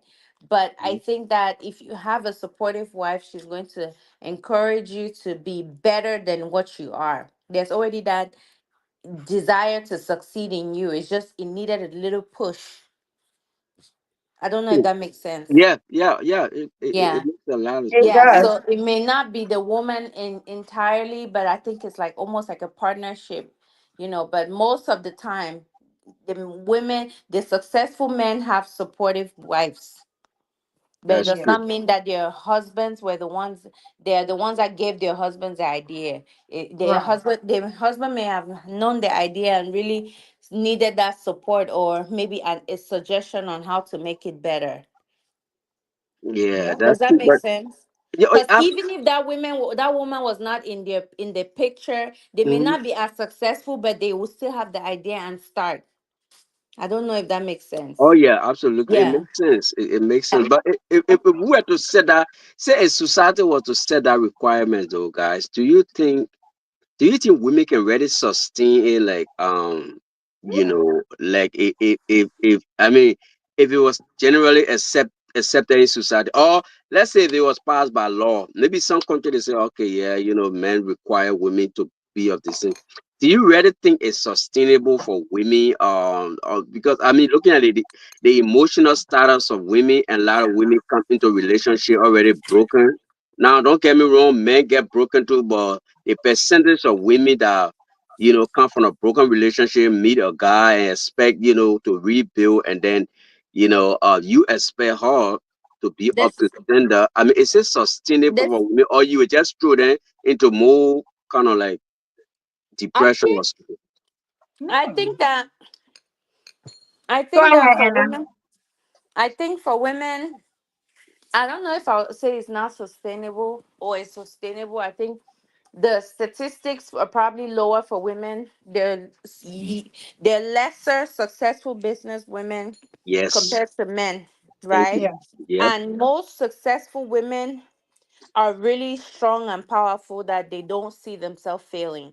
And they most of them have gone through a lot of trials and tribulations that they don't see themselves failing at all. So they're always pushing for more, Yep. to the point where maybe relationship or having a man that is not up to their standard is almost like downgrading, and they don't see themselves going back to where they were That's true. before.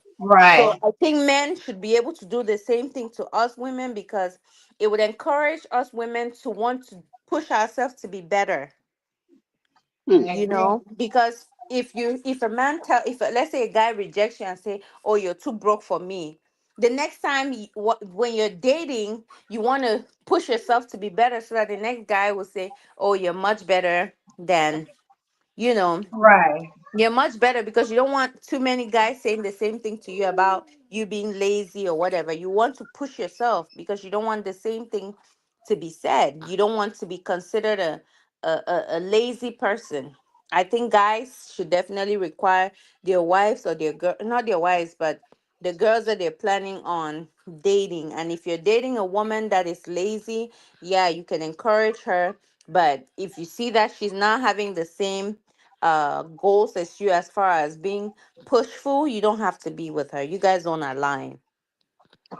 On that note, that's why she's my sister. Yeah, but when I, so as a traditional man, I want to look at it from a traditional point of view. So Okay. let me just throw it out there because I know in the Nigerian culture, and look, Nigerian, they are our powerhouse when it comes to, they are like Africa's role model. I don't know about rest of Africa, but especially for West Yeah. African, yeah, they got most successful Nigerian men, Nigerian women. So that's why what we use. So when you look in the African culture, in the Liberian culture too, um, so those requirements, guys, what Mm. do you think it does to a relationship in terms of respect? Because we African, I mean, not all African, but we know that psychologically we are dominant. Like not many African guys, they will not tell you though. Hobby will not tell you, but not many African guys really want a woman that is really to their, like 50-50. Like she's she's smart. She got her bank account. Not many of us want that, guys. Can I We share? Can I Why? share something? I yeah, actually yeah, Uh-huh. don't. yeah, I go ahead. don't believe. I don't believe in the whole 50-50 thing. I'll Me speak for neither. myself. Okay. My husband is Uh-huh. someone that is one African man that I know genuinely loves to see his wife. He gets happy seeing his wife successful. So I Hmm. think that, and he's a traditional man. I think in relationships you have to know your role. Like you have Right. to know that as a wife you're the submissive one, regardless of how How much much you money you're made? bringing in, right? Yeah. Yeah. And like, even if, yeah, I'm making thousands or millions of dollars, he would not, Mhm. he doesn't see that as a threat, because if you're confident enough, you know that your wife's income or whatever money comes in is for both of you. It's not for Right. you. There's nothing like mine. You know what I Right. mean? It's a team. So Yeah. it's a team thing. And I think that his role should not be misplaced because of how much money his wife is bringing in. So I feel like in a traditional African home, now we're in a modern world where everybody is able to work. Back in the day, Mm. women were not really able to work. They were able to stay home, take care of the family and the rest. Now those things can be done. There's now daycares and other places that we can outsource the caregiving while the woman and dad goes to work. So in situations like that, the woman should still be able to maintain her womanly values as a wife, take care of your husband, But take care of your I, kids. I, But yeah, yeah, and because I've kind of partially disagree. Anyway, yeah, and yeah, Why do you partially I, disagree, though? I think because, what Anna saying, yeah, I mean, the husband, yeah, want her to succeed. I don't know to what extent, but then again, I don't know to the extent of tool to tool. We got tool to tool, but then again, Okay. that's when I think, Anna, I think it will be hard for a woman to maintain her feminist, her role as a housewife, her role, because the next thing you look, you start hiring a house help, you start hiring cook, and traditionally we were not back when I was back in the days.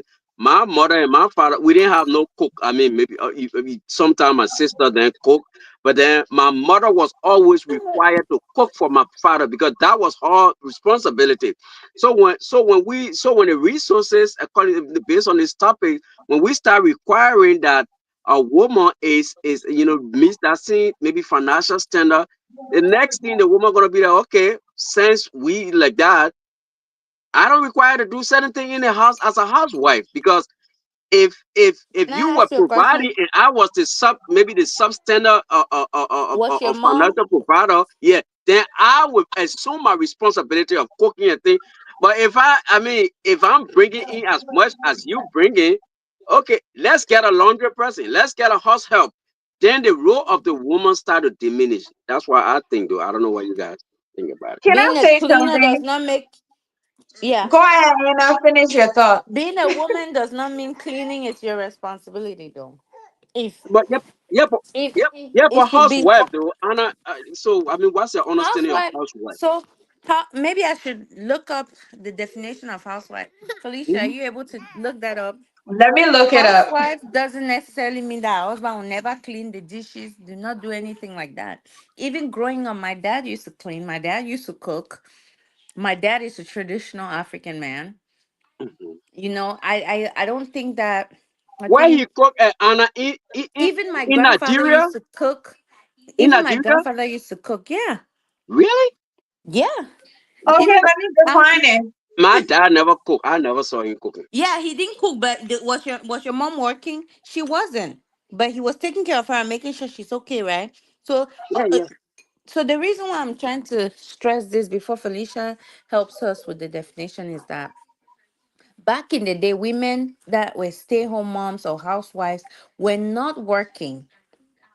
Okay, they were not bringing in anything as far as income is concerned. So their roles were to help with the household. The parts where were lacking is totally tiring and and stressful to go to work, come back, you cook, and imagine you have to cook every day. You cook every day. You have kids that you have to take care of. Yep. Where does she have time for herself to even care for herself? It's out. And stay feminine. Hmm. Y'all ready for the definition? Anna, we lost you. Yeah, Anna frozen. I think she gone to the church. Yeah. So What was I it? want her to be on here because I'm about to read it. Okay. So it looks like she froze. She's back. Okay. Can you hear us, Hannah? We can't hear you.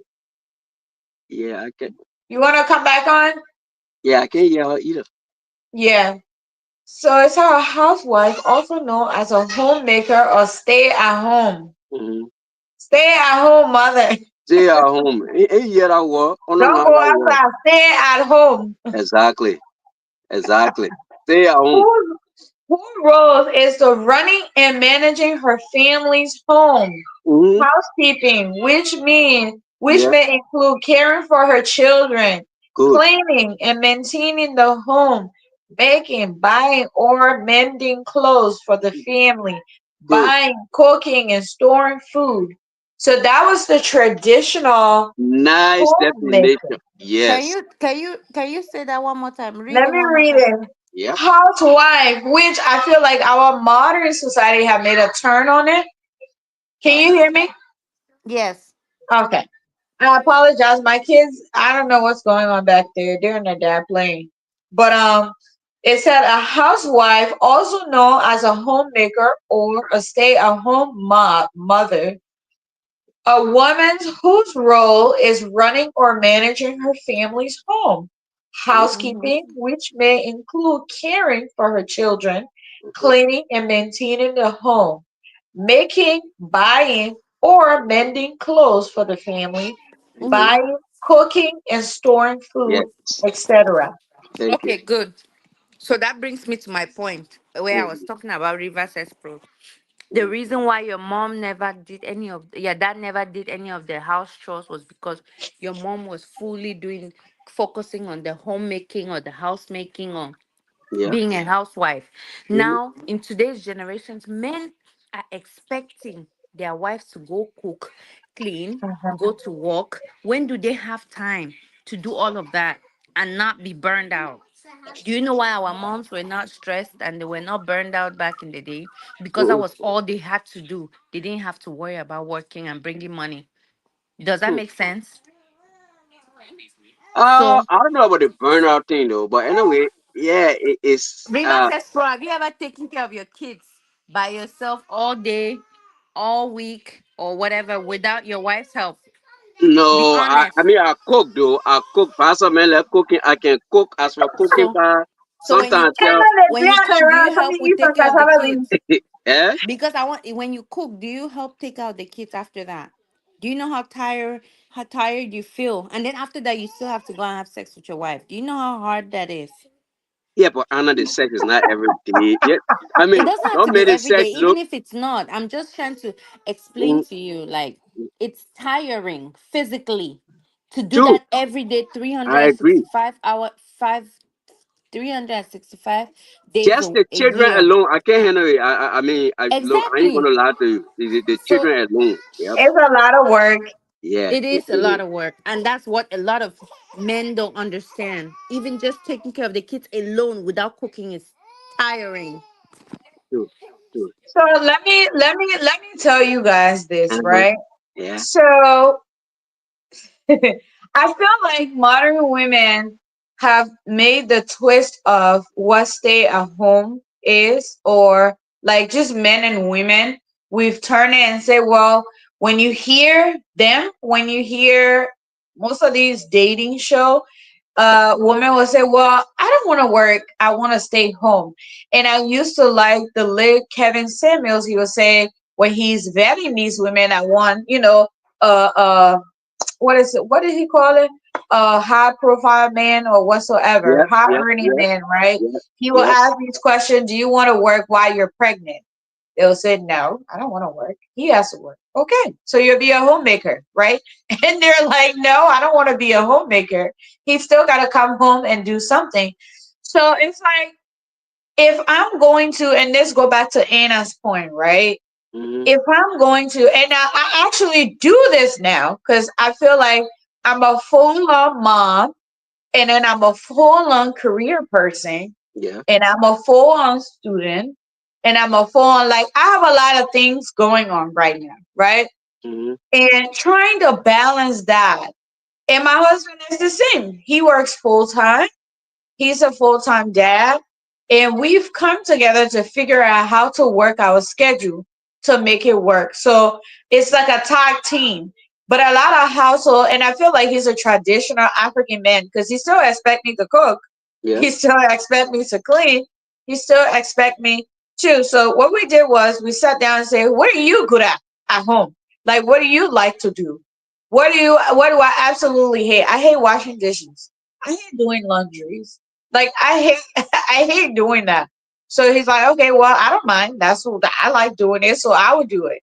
So when you go, I do this. Okay, when we get home, you bathe, I dress. So it's kind of like you split up the household, but there was at some point where it was like I was at home, but I was working at home, and he was going out. But because he assumed I wasn't going out, I was working from home. It was like, no, the expectation is I went out all day, you were home. No, but I'm still working and I'm still dealing with a kid and I'm pregnant.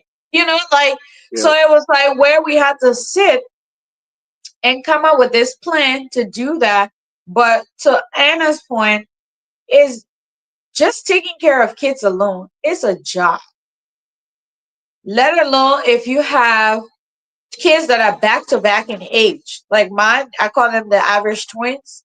Mm-hmm. Like, it's a lot of work. So in modern society, So go to River says pro question where it's like, do you think a traditional man will want to? Yeah, he's willing. If you have a helpmate who's understanding that society is very difficult and is expensive, and at any time something can happen, and you have a woman who's willing to work with you, go to work too, and still tend to the kids. Why can't we reverse and work this whole group of work out and say, you know what? So when I get home, since you get home before me, you can get started with bathing the kids. And then when I get home, I'm gonna, by the time I get here, you're almost done. I get their dinner ready and sit them down. If you really want to have that type of relationship where you have time for each other and it's so busy and nobody can afford to stay home, I know right now the way the economy is, some people are privileged. One person can stay home and while the other person work, but it's very difficult with living off of one income, especially if you have the mindset that you always have to have a 6 month rent save up before emergency or some type of 6 month finance save up so in case there's an emergency you're able to take care of the family and there's no interruption in how your life is floating around. Then a man should be happy if a woman is willing to work along and do that and not say, well, I'm a macho man, so I go to work but she's going to work. So there you have no homemaker. Now you have both people working. So Hmm. you both are the homemaker.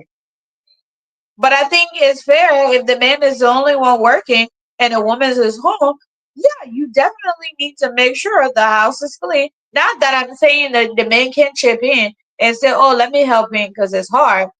But I feel like if he's going to go to work and make sure and work 2 to 3 jobs, that food is on the table and roof is over the head, what else could you do? Take care of the children, keep the house clean, put food on the table. You should be able to do that. Yeah, but what be- because the thing is, I just want to play this kind of like a Devil's advocate. devil advocate, and especially advocate for the women. Okay, so this is the thing though, like Mm. Anna regularly said, the percentage of women, successful women out there is far, far lower than men. And when I say successful, I know like you guys are in the nursing, they got CEOs, they got, especially, let me just take the nursing. Now, I'm not trying to limit you to just nursing guys, but that's the place that you guys are predominant. And that's where you guys have a lot of your success stories. And that's where you see managers of big hospital, big pharmaceutical, most of them are women in the healthcare. But when you go to the business side of things, when you go to like I mean, look at the rich people in the United States. Let's just look at Jeff Bezos, Warren Buffett. We got this one Oprah Winfrey that we have. But how many successful women? So don't you guys think it would be like a unrealistic thing or disadvantage to women? Like women will be like, "Hey, come on, guys! There are very few of the us that I mean that are gonna go toe to toe with you. How dare you say that? You're gonna make this thing like? I mean, we should bring as much as Tony because that there aren't a lot of us out there. So wouldn't they have a point? To say, well, I think it is unrealistic, and that's something that wouldn't really hold water because for you to find women, I know few example and maybe Anna or few other example. There are people who work maybe make as much money as they make. But even when I look in the African culture, I know sometimes they are just movie and movie is movie, but then a lot of those movies are practical. You always see the Nigerian man or the Ghana man, I mean the rich Ghana man, the rich Nigerian man, rich Nigerian man throwing a woman outside. It's always you barely see a woman putting a man out of the house because the man is more of that person that kind of the a provider in the home. So don't you think it would be unrealistic for us to ask the women, whereas there aren't a lot of them out there that really meet, that really gonna be up there. I mean, for you to say you gotta bring us, or you gotta, I mean, we gotta require you to be, up to the same way you're demanding of us that we should be to, I mean, to certain class financially. we want you to be like that. The woman be like, but it's not. And then the next thing you look, I mean, the woman. That's why I came out and say, if the woman is to, if you're gonna find a woman to kind of meet that standard, if women have to push themselves, guys, to be up to that standard to meet those requirements, I don't know. I think there wouldn't be any authentic love. That's just my thing. Really? So let me Yeah, tell you, let me think you just had address this. too many fighting. Oh, move for here, man. I That's just don't my think so. opinion. So, Mrs. Bro, let me ask you, why do you require your daughters to go to college now? Why? Because it gave my daughter a better chance of being successful in society. uh Having a college education is always a plus. It will give her that sense of independence, where she wouldn't where she got a career, where she wouldn't necessarily rely on a man to do stuff for her, even though she would need a Bingo, man. that's what I wanted you to say, right? Yeah. I'm sorry, I wanted to interrupt you right there. Uh-huh. You're treating your daughter. Yep. You just said it would bring chaos if a man was requiring that, right? Yep. If her role as a woman is Mm-hmm. supposed to attend to the family and a man lead the home, why is she required to go to school and have this type of career that one day she don't have to rely on him when the goal is she is to support her man and then she'll just take care of the home and the man has the authority? Why?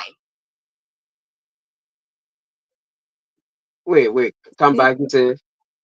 So if I'm requiring my daughter to Yep. go to college, Mm-hmm. I'm preparing her. I'm already telling her you need a backup plan, Yep. right? Yep. Why do you need a backup plan if the goal is that the man is the head of the household and he is to provide and you are just as a support system and you don't need, this is why back in the days the women were not required to go to school. They were not found in the school places because what else are they going to do? Take care of the home and take care of the kids, right? Yep. So we're talking about looking at it from a traditional African man, and you're a traditional African man, but you're requiring your daughter to go to college, right? Yep. Which means you're already setting her up to be prepared to say, you know what, if that man wants to take control and manage you, no, you have a degree, you can walk out at any time. Yep. That's the message that that's sending them. Yep. Yep. But fee, the Uh-huh. if you when you when they told you to, let's say you when you started initially, when you didn't have, you were by yourself, and thing, you didn't Mhm. have no family. When when you were to ready reason you're going to college, one of your reason wasn't to compete with men. That was not the purpose. That wasn't even one of your reason.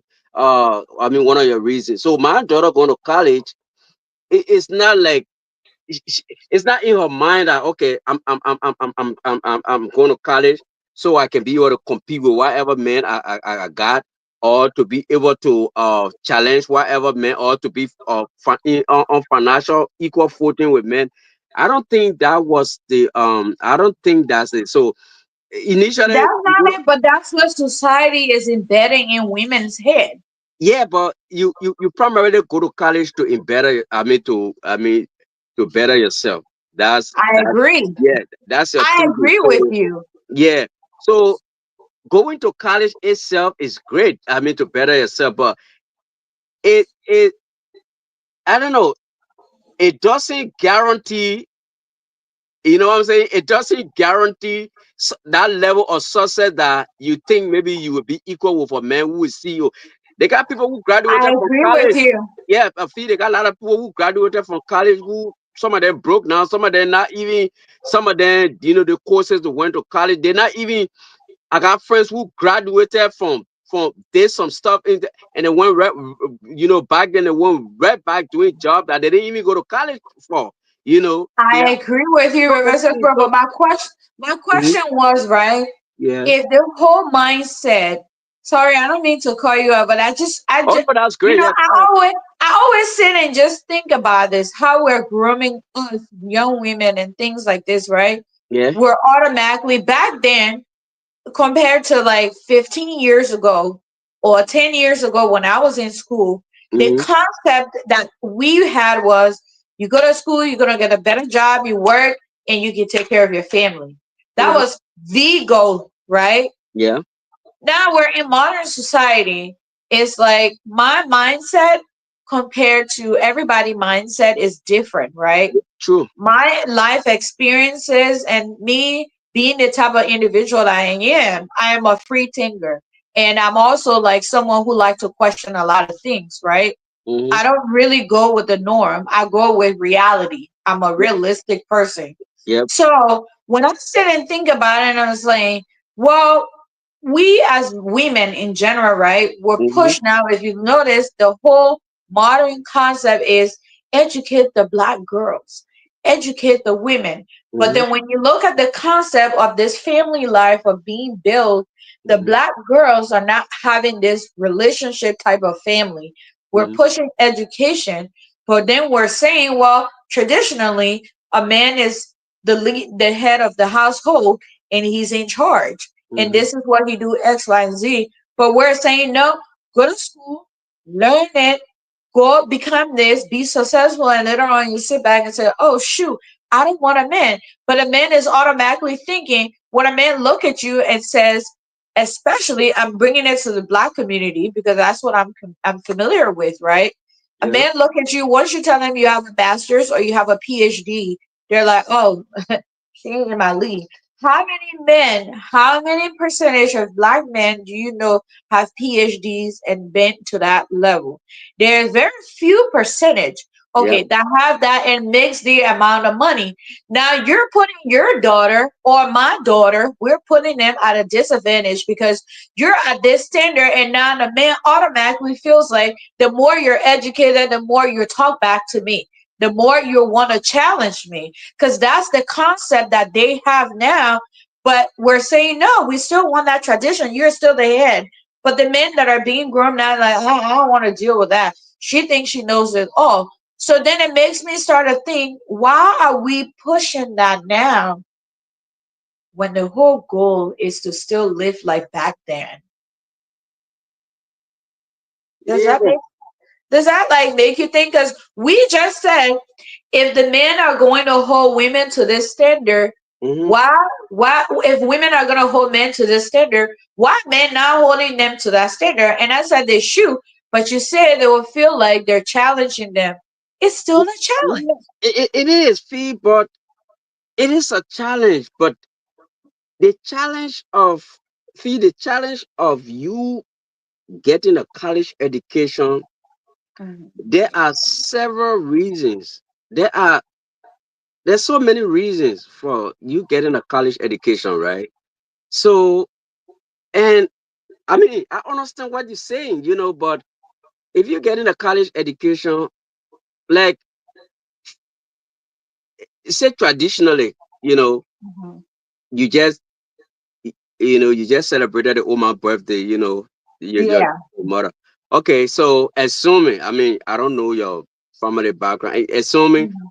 you the first person to go to college, you know, that's a pride for us African. You know what I'm Right. saying? Yeah, first person in the family or the first girl to go to college. So we go to college like y- I think there's so much that there's so much involved in us going to college. That level of pride from the family, that level of acceptance in society, and being educated among your peer group, among your peer excuse me, among your peers group. So the concept of college, there are so much things. Even now, modern day college, I know I'm in modern society with the rise of feminism. People are promoting educated women because you look out there now, see every time you look on social, oh, the first black girl to do this, or the first black doctor, or the first, that first. So I think it's that competitive nature of society that feminists now trying to create this whole thing about, educated women. So I agree, when you said that, the whole essence of going to college, is still equal to that same level. But I think I still maintain though that it is important, you know, but with that challenge, with that standard, women are not.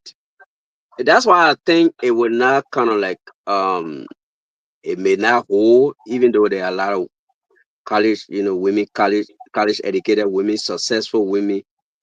But fee, and I don't want to question. Sorry, I don't want to question women mentality. But again, Right.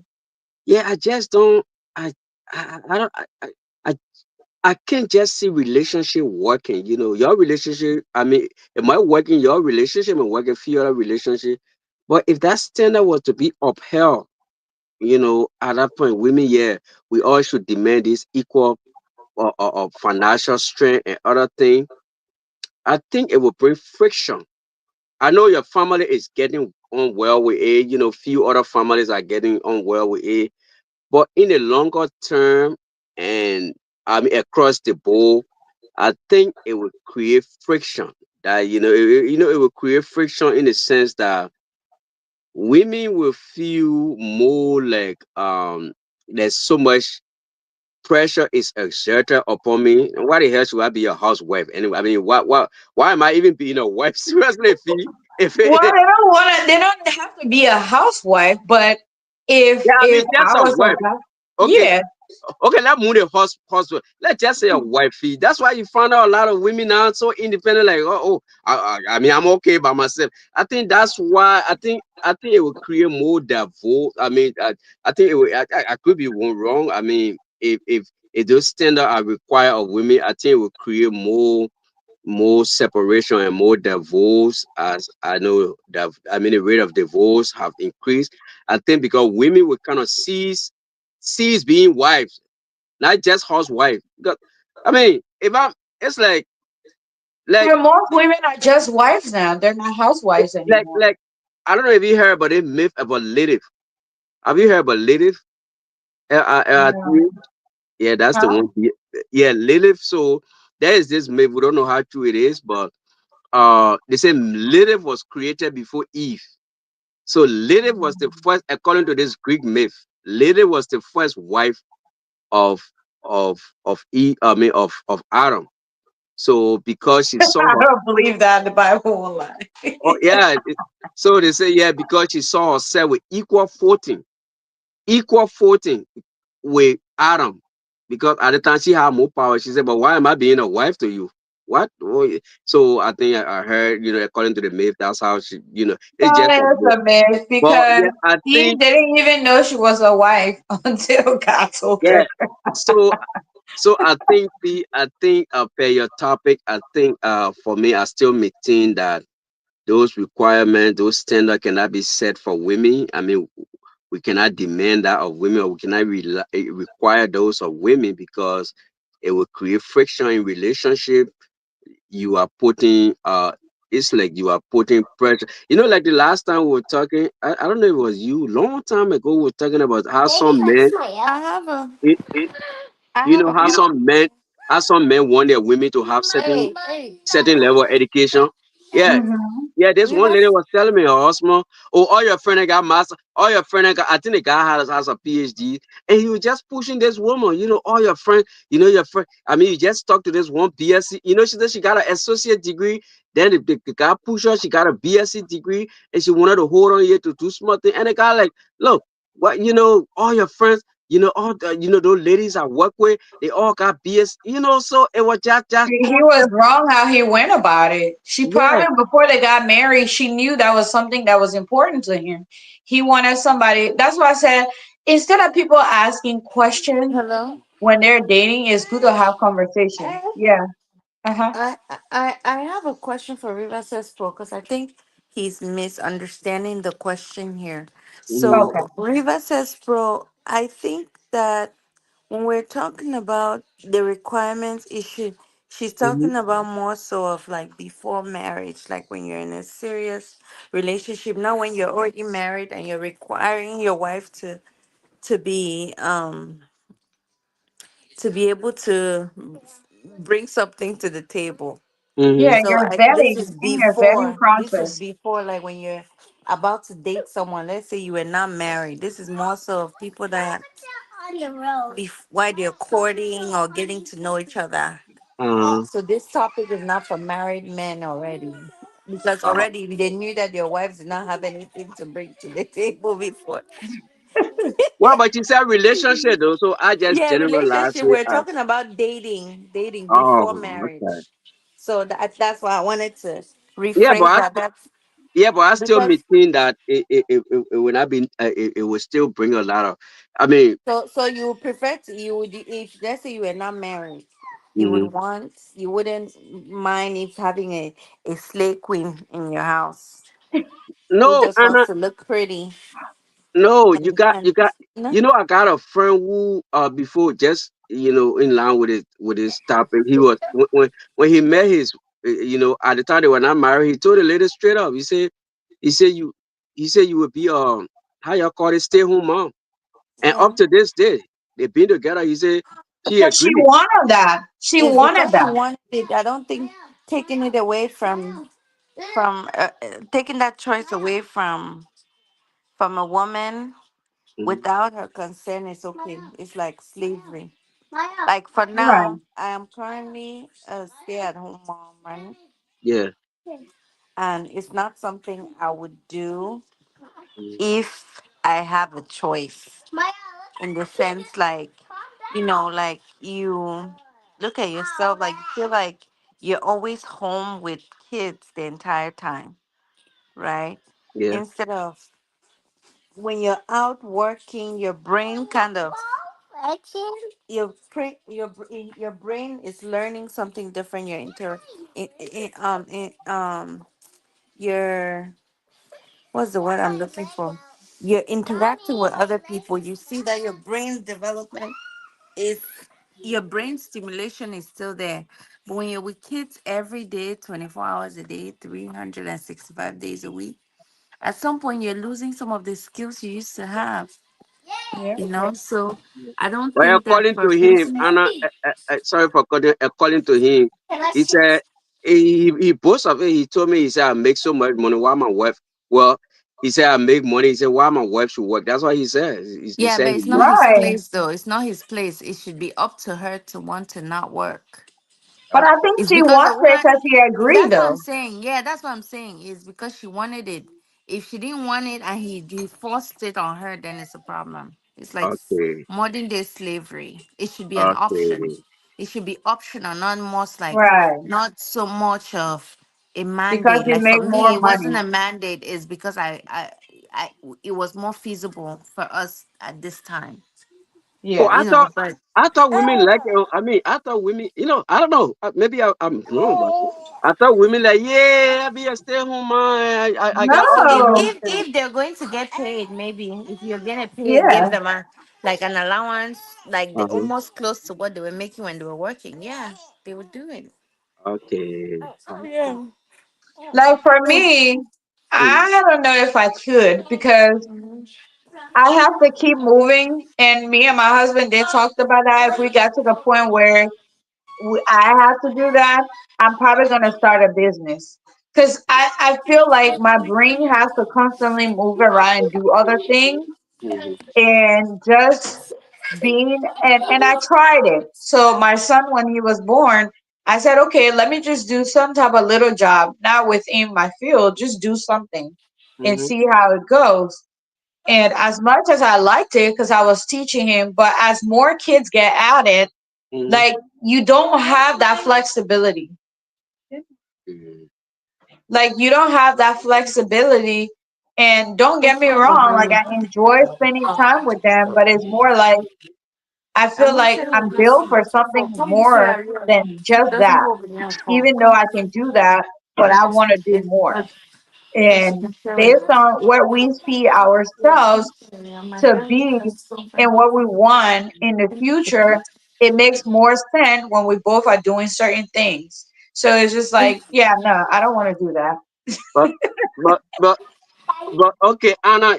I mean, honestly, when you first, okay, you first met. If imagine you first meeting your husband now. Maybe you met at the time you were not married, and you guys, if he had come up with such requirement, wouldn't you? I mean, how would you have felt? I mean, I would She feel probably would have feel honestly, said some though. kind of no. way. I would Uh-huh. feel some kind of way about it. But then in my mind, I'll be like, yeah.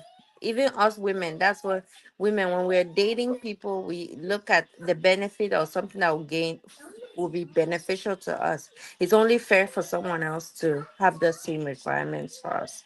I think it helps motivate you. Like any guy that I've dated, like if they were broke or they were like, like not what's the word I'm looking for? If they were not ambitious Hmm. enough for me, I wouldn't date them because to be honest, when you marry people at some point, love is not everything.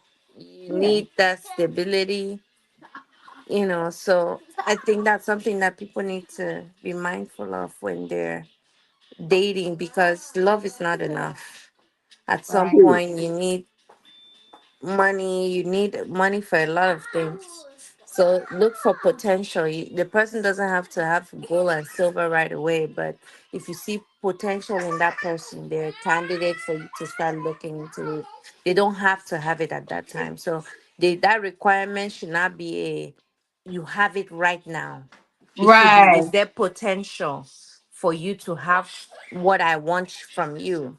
I don't know if that makes sense, Yeah, River yeah, Sister. it makes sense. I mean, Yeah. for me So though, it I don't should know. be a requirement and it should be to encourage people to be better versions of themselves.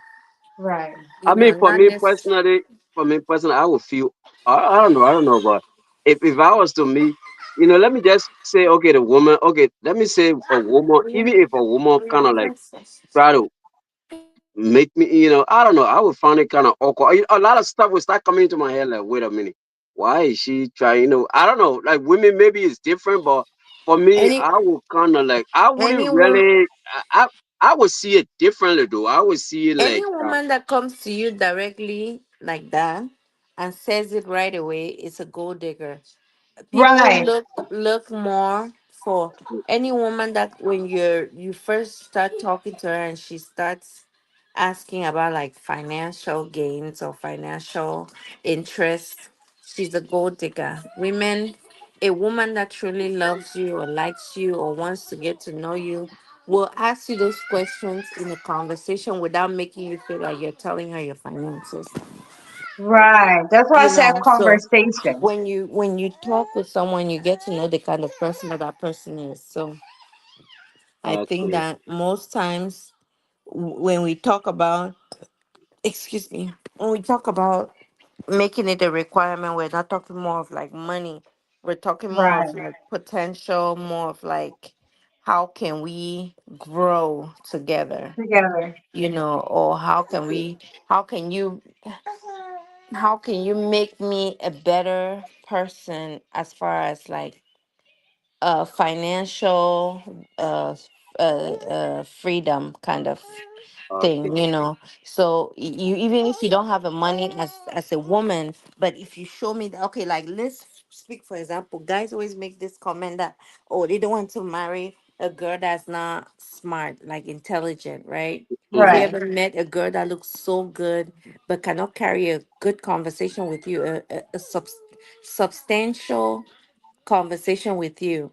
Uh-huh. Those kinds of things. A man doesn't necessarily need a woman's money, but sometimes they need a woman with a brain. That's a resource. A That's a requirement too. a financial requirement, because that mentor, a woman that is business minded will encourage a man that doesn't have that or is lacking back a little bit. So when we talk about financial, it doesn't necessarily mean the physical money or Money. the physical cash. It means the resources, the substantial attributes of that lady, like maybe the mind, maybe if she's good with her hands, she And has she value, resourceful. she's resourceful. That's what we're talking about, not necessarily money. So Okay. if a guy is like for you, for example, if you're dating a girl, you want a girl that is smart upstairs, right? That if Yeah. you're successful as a businessman, you come while you're in bed, you're having a pillow talk. You say, babe, I got in contact with this client today. I'm kind of Mhm. thinking of how they're asking for more on this project. And then you're telling me what the project is Thank about. you. You expect me to say, okay, how about have you tried this? Even if it's something simple, Or you that can may say, go a let me long way. research. Let me check and Or see let me what I can check. come up with. Exactly. So those are the kind of things that you need a woman. You need a woman that is not just there. You need a Like woman the that can money think. can't just A spend it. woman can critically think. That's true. Right. Those are the things that she's talking about when we talk about like financial, And not stability. just the money. Yeah. I don't know if that makes sense, because you don't want a person that cannot add value to you. Even and I think that women, we tend to not like when guys tell us the truth, but we need to look at it more of like Yeah. educational how can we better ourselves, you know so Yeah. I don't think there's anything wrong with criticism. That's what they call Right. constructive feedback or constructive criticism. When Yeah. someone True. criticizes you, it should use that as a motivation to push you to be a better version of yourself. It That's may true. hurt. Changes or evolution is not always going to be nice. It will Right. not always be easy, but all that matters is embracing it and moving on with a lesson, you know. So I think that's the mindset people need to start having. If a guy tells you, oh, you're ugly, don't take it as a bad thing. Look at that ugly part of you and look for a way to make it look better. Unless you're comfortable looking ugly, then you look ugly. But don't be angry that the person told you you're ugly, you know. Thank you. Yeah. Yeah. I think the communication aspect that we always talk about on the show is important because because I have heard people, like you said, I have heard people told women things that maybe it was meant for their own good, but they took it differently. I seen Right. people say, "Oh, the man keep putting pressure on me. He keep telling me, I got to do this." I think Anna, I think and Fee, I think women. I think it comes to intelligence too. The way people understand things. Like when I came to the United States, guys, I used to understand. I used to see a lot of things like on a different note. I used to see things like some things that people, some words people use here, back home, how when there are words that people use here, we think it's insult over there. Yeah. Uh-huh. Yeah. Sometimes people say stuff at work and I would be offended. But then later on, I found out, oh, that's just how American people, that's how they talk. Yeah, like you a fool and you tell somebody the fool in like brother thing. But like people joke about it, dude, you a fool. We laugh about it. So now, Right. I kind of understand. So I think the communication, there are women who sometimes you tell them things, maybe they will understand it differently. You say, oh, you have to do this, you have to, you have to be like this, you gotta, girl, you gotta move. You're too stagnant. They will kind of Yeah. They understand. take So, it, take it really bad. And, that just remind me about a That's project funny. that I just did. mhm, That's yeah, Yeah. funny because a guy has told me I'm stagnant before. really. Yes, and let me say this. And the reason why he said it is because he's somebody that talks about his goals. I'm not Mhm. that kind of person that talks about my goals when I've not achieved them. I keep them Right. to myself, and he'll be sharing his goals, and I'm like, oh, that's nice. But I'll never open my mouth and tell him what my goals were. So he told me that he told me he even ended our relationship. He said I was too stagnant. And I'm looking at myself, I'm like, me, if you know me well, you know I'm not a stagnant person. And to be honest, I felt really hurt about it. And even up to today, sometimes when I talk to him, I'll say, yeah, like in my mind, the back of my mind, I'm like, this is a stagnant girl. You said I was stagnant. But I'm not going to come and tell you my like goals if I've not Right. achieved them or if I'm not actively working. They say there's something they say, you don't share your dreams because you don't know the devil is listening, kind of, you know Exactly. but it's not everyone that you share your goals with. Like someone like Felicia. Felicia is my best friend, right? I can share certain things with her because I trust her. But it's not everybody that you just open your mouth and you're like blabbing. I Right. don't know if I'm making sense. Yeah. You know, Yeah, because everybody is now different. everybody's happy for you. So so when he said that, I felt bad, like I was hurt about it. I even like whined to my friend in college about it one time, and then she was like, "Oh, don't worry about it." I wasn't worried about it. I just kind of like, "Wow, look at who's telling me I'm stagnant." Whereas I'm even managing you. Like I felt like I was managing him at the time because he had nothing for himself. But he's actually worthy now, though. He's making good money for himself. But at the time I was hurt, but then it kind of motivated me to finish my school and do the goals that I wanted to achieve at the time. But Right. it was painful, but at the time, but I took it as a motivation to prove him wrong that I'm not stagnant. Right, right. Yeah. Mhm. Oh, well, And you he guys, used that let's try same to keep word. being close. Yeah, Fee, you were talking about some kind of project. You say you did a project. No, I'm just saying there's a project I was just working on like the this week past. And in the part of the report, we're talking about how culture, like as a manager, like just any type of leadership role, understanding like the cultural language, right? Like when you said something about certain words you use, so that's something you have to get yourself familiarized with, understanding like the culture you are. Like right now, a lot of people work remote, right? Yeah. So if I had a group of team that is in another country and another group of team in the US, how they communicate is totally different from how my other group communicates. So it's very easy to kind of lose a lot of things in translation if you don't understand what the person is saying. That's true. Um, Yeah, I'm very right. clear. So I I have am, go ahead. but you guys keep making noise. So I had a friend.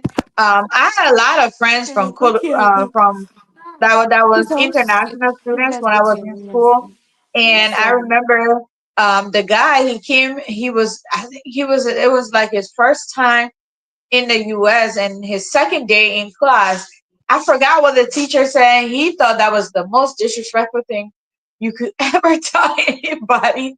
And he felt like he was asking everybody, "Oh, can you imagine?" She said that to me. I can't even remember what she said, but I know like he asked everybody in that class. And then we told him, it was like, well, I mean, it doesn't mean it's not a disrespect in this culture. And from that time he started hanging out with us. We started to show him like, if a teacher said that, that's a joke. He's not, they don't mean this way in this way.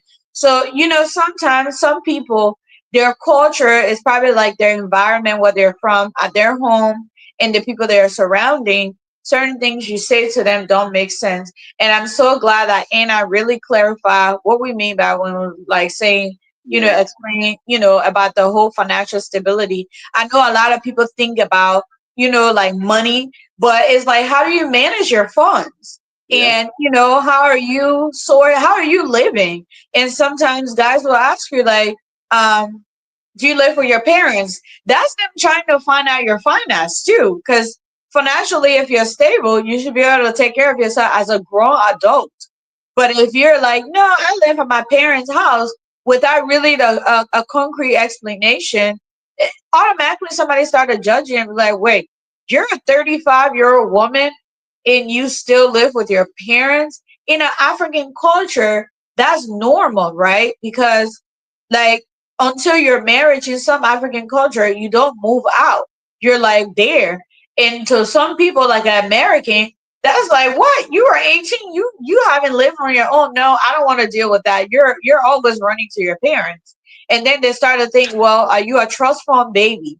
You know, those things are things that I feel like men should be asking and trying to find out, how are you doing that? Or, so I'm so happy that Anna really laid that out, because that's Yeah. what that means. When you're vetting someone to get married to them, you need to understand tomorrow, if we only have $5, can you turn it into $10? You Yeah. know, True. True. and Yeah. that's very important, and I really believe that's why a lot of relationships are not lasting, because a lot of people are not being taught how to manage money, but they're being taught how to make the money and not to make it last. Because I can make $30 a month and know how to source it out, compared to that, or can she sitting at home and look at two fish and a rice and figure out what to cook? Like, can she make a meal out of that?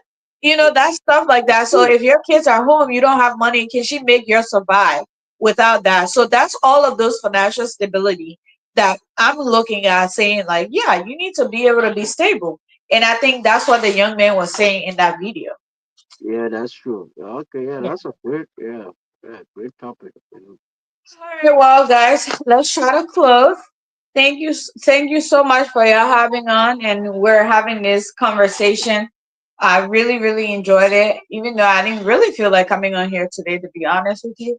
But I'm glad I came because I learned a little bit too, and hopefully we'll get more people who will share their thoughts and stuff on here, and that we can learn more.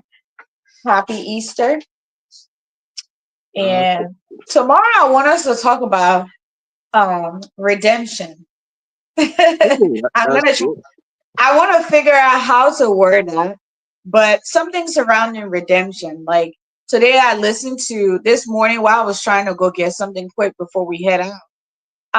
I listened to Chuck Winder, and is he's one of the preacher on the radio channel that I listen to, and he Mm-hmm. said something about Easter and the resurrection, and redemption was part of that, and it just kept playing in my mind. Like we can talk about that. Like, do people really understand what what happened on the cross? Like Mm-hmm. what does that redemption mean to you? What are we supposed to do with that? It's not just, God rose up and forgave us. Like, I want us to think about that. Like, what was that? What was the meaning of that redemption for us? Yeah, yeah, So fun of worthy. Yeah, that's a great topic too, yeah, redemption. Yeah, because at the Easter, so it'll be appropriate. It'll be the yeah. appropriate topic. Hopefully, we can have the guys on. I don't know what happened to Peterson. I haven't seen him for a little while now. His schedule got a little tied up. Oh, So okay, he'll be on soon, but he's working on a few things. okay, okay. All right, Yeah, okay, all right. yeah, but Yeah, but he's good. yeah. Anyway, there's a great understanding of the topic. At least yeah, financial independence is great. I mean, it's good for both partners. I remember Mm. sometimes I can just say, well, this lady almost like God threw her from heaven and sent her to me. Yeah, I remember Fee after the war, during the war in Ivory Coast, we went to Liberia and we were, oh my God. Yeah, imagine I never really had a place by myself. I was living with my parents prior to going to the Ivory Coast. She was Yeah, living with her parents. They were there. I met them. When I walked in Ivory Coast, because we were there waiting for the program, and yeah, it was just a mess, and we didn't know what to do. But when we went back to Liberia, I'm telling you, Fee, that lady had the courage. That lady started selling. That lady hmm, used to get potato. Oh, I'm telling you, Fee, I was very. That lady was selling to Douala Market fish, fried fish. Yeah, that lady pick up right away. We didn't sit down to cry and say, "Oh, we came from the war and things not yeah, easy." That lady became productive. I'm telling you, Fee. I used to go get the fish from my uncle had a kingdom to Hotel Africa. He passed away. May his soul rest in peace. I used to go get the fish. I would bring the fish. That lady would fry the fish. The plenty. That place started getting packed. That was the hottest spot. Everybody started going there. So I even believe that sometimes she and myself sit down and say, even if it wasn't going to come to America, we weren't really going to suffer because she was very yeah. productive. I said that woman That's pick what up. you need. Yeah, yeah, Is that right your there. wife? Is that your Yeah, wife now? yep, yep, Yeah, yeah. You know, that's what you need. yeah, we pay That's your our rent. financial stability. Yeah. So just Do you imagine other imagine people. if she wasn't thinking about that? She was creative enough to think about a business that you guys can do Yeah, to Right. yeah, survive. yeah. And then when we got to Liberia, I never rented on my. I never really had a place on my own. Nothing. We got our daughter. I was frustrated sitting in our bus going back to Liberia, and I'm thinking like, oh my God, what a Where shame. do we start? Where do Yeah. we start? When we got there right away, she was selling. We found our own place, paid for 6 months. We even, then when the program started in Guinea, they said, "Oh, you're near, you gotta go." We didn't even stay 3 months in the house. We took money from some people and then put another person in the house. But she was very productive, man. She was productive. So I mean, you guys are right. Once that person, when you got somebody that can really prop you up in those kind of Right. time, it really helps. So it Yeah. is important to really have somebody to balance your thoughts. Like you guys maybe to understand, it's not just all about finance, it's not all Hmm. about money, but the thought, the somebody that is Critical thinking. yeah, critical, somebody that's innovative, that you scratching your head and they're scratching their head too. You don't even know Yeah. which direction you're Imagine going. you are stressing it out and then she said, boy, Yeah, I know what to do. And yeah, that's what all exactly. everybody do these days is like, I don't know what to do. Then she will come in Like, straight what? up. Go to her people. Go to her. I go to my people. Play. You better find your own way. Exact. Thank you. That's what Yeah, most people do. yeah, That's but what you most stuck with people me. do. Instead of sitting and thinking, you know what? Maybe the water, we can tie the water in and put some things in and start selling it. Or like just thinking outside of the box. Because Yeah, both of you guys can't sit there and be sad for the situation. yep, Someone needs to wake up. That's why the Bible said two heads is better than one. that's And true. that's why you're there as a helpmate. But Yep, I feel like a lot of young people are not being groomed in that mindset.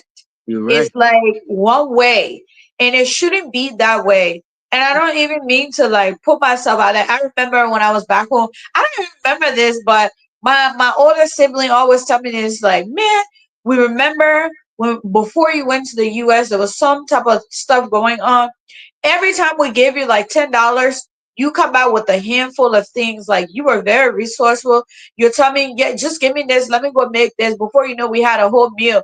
That mentality is still in my mind. Like sometimes we have tough time. Everybody go through tough time in the US. Mm-hmm. But me and my husband, especially when we moved back to Maryland from Delaware, it was tough because at that time it was only him working really, and I was just working a little job because we were like, okay, let's one person take care of the kids.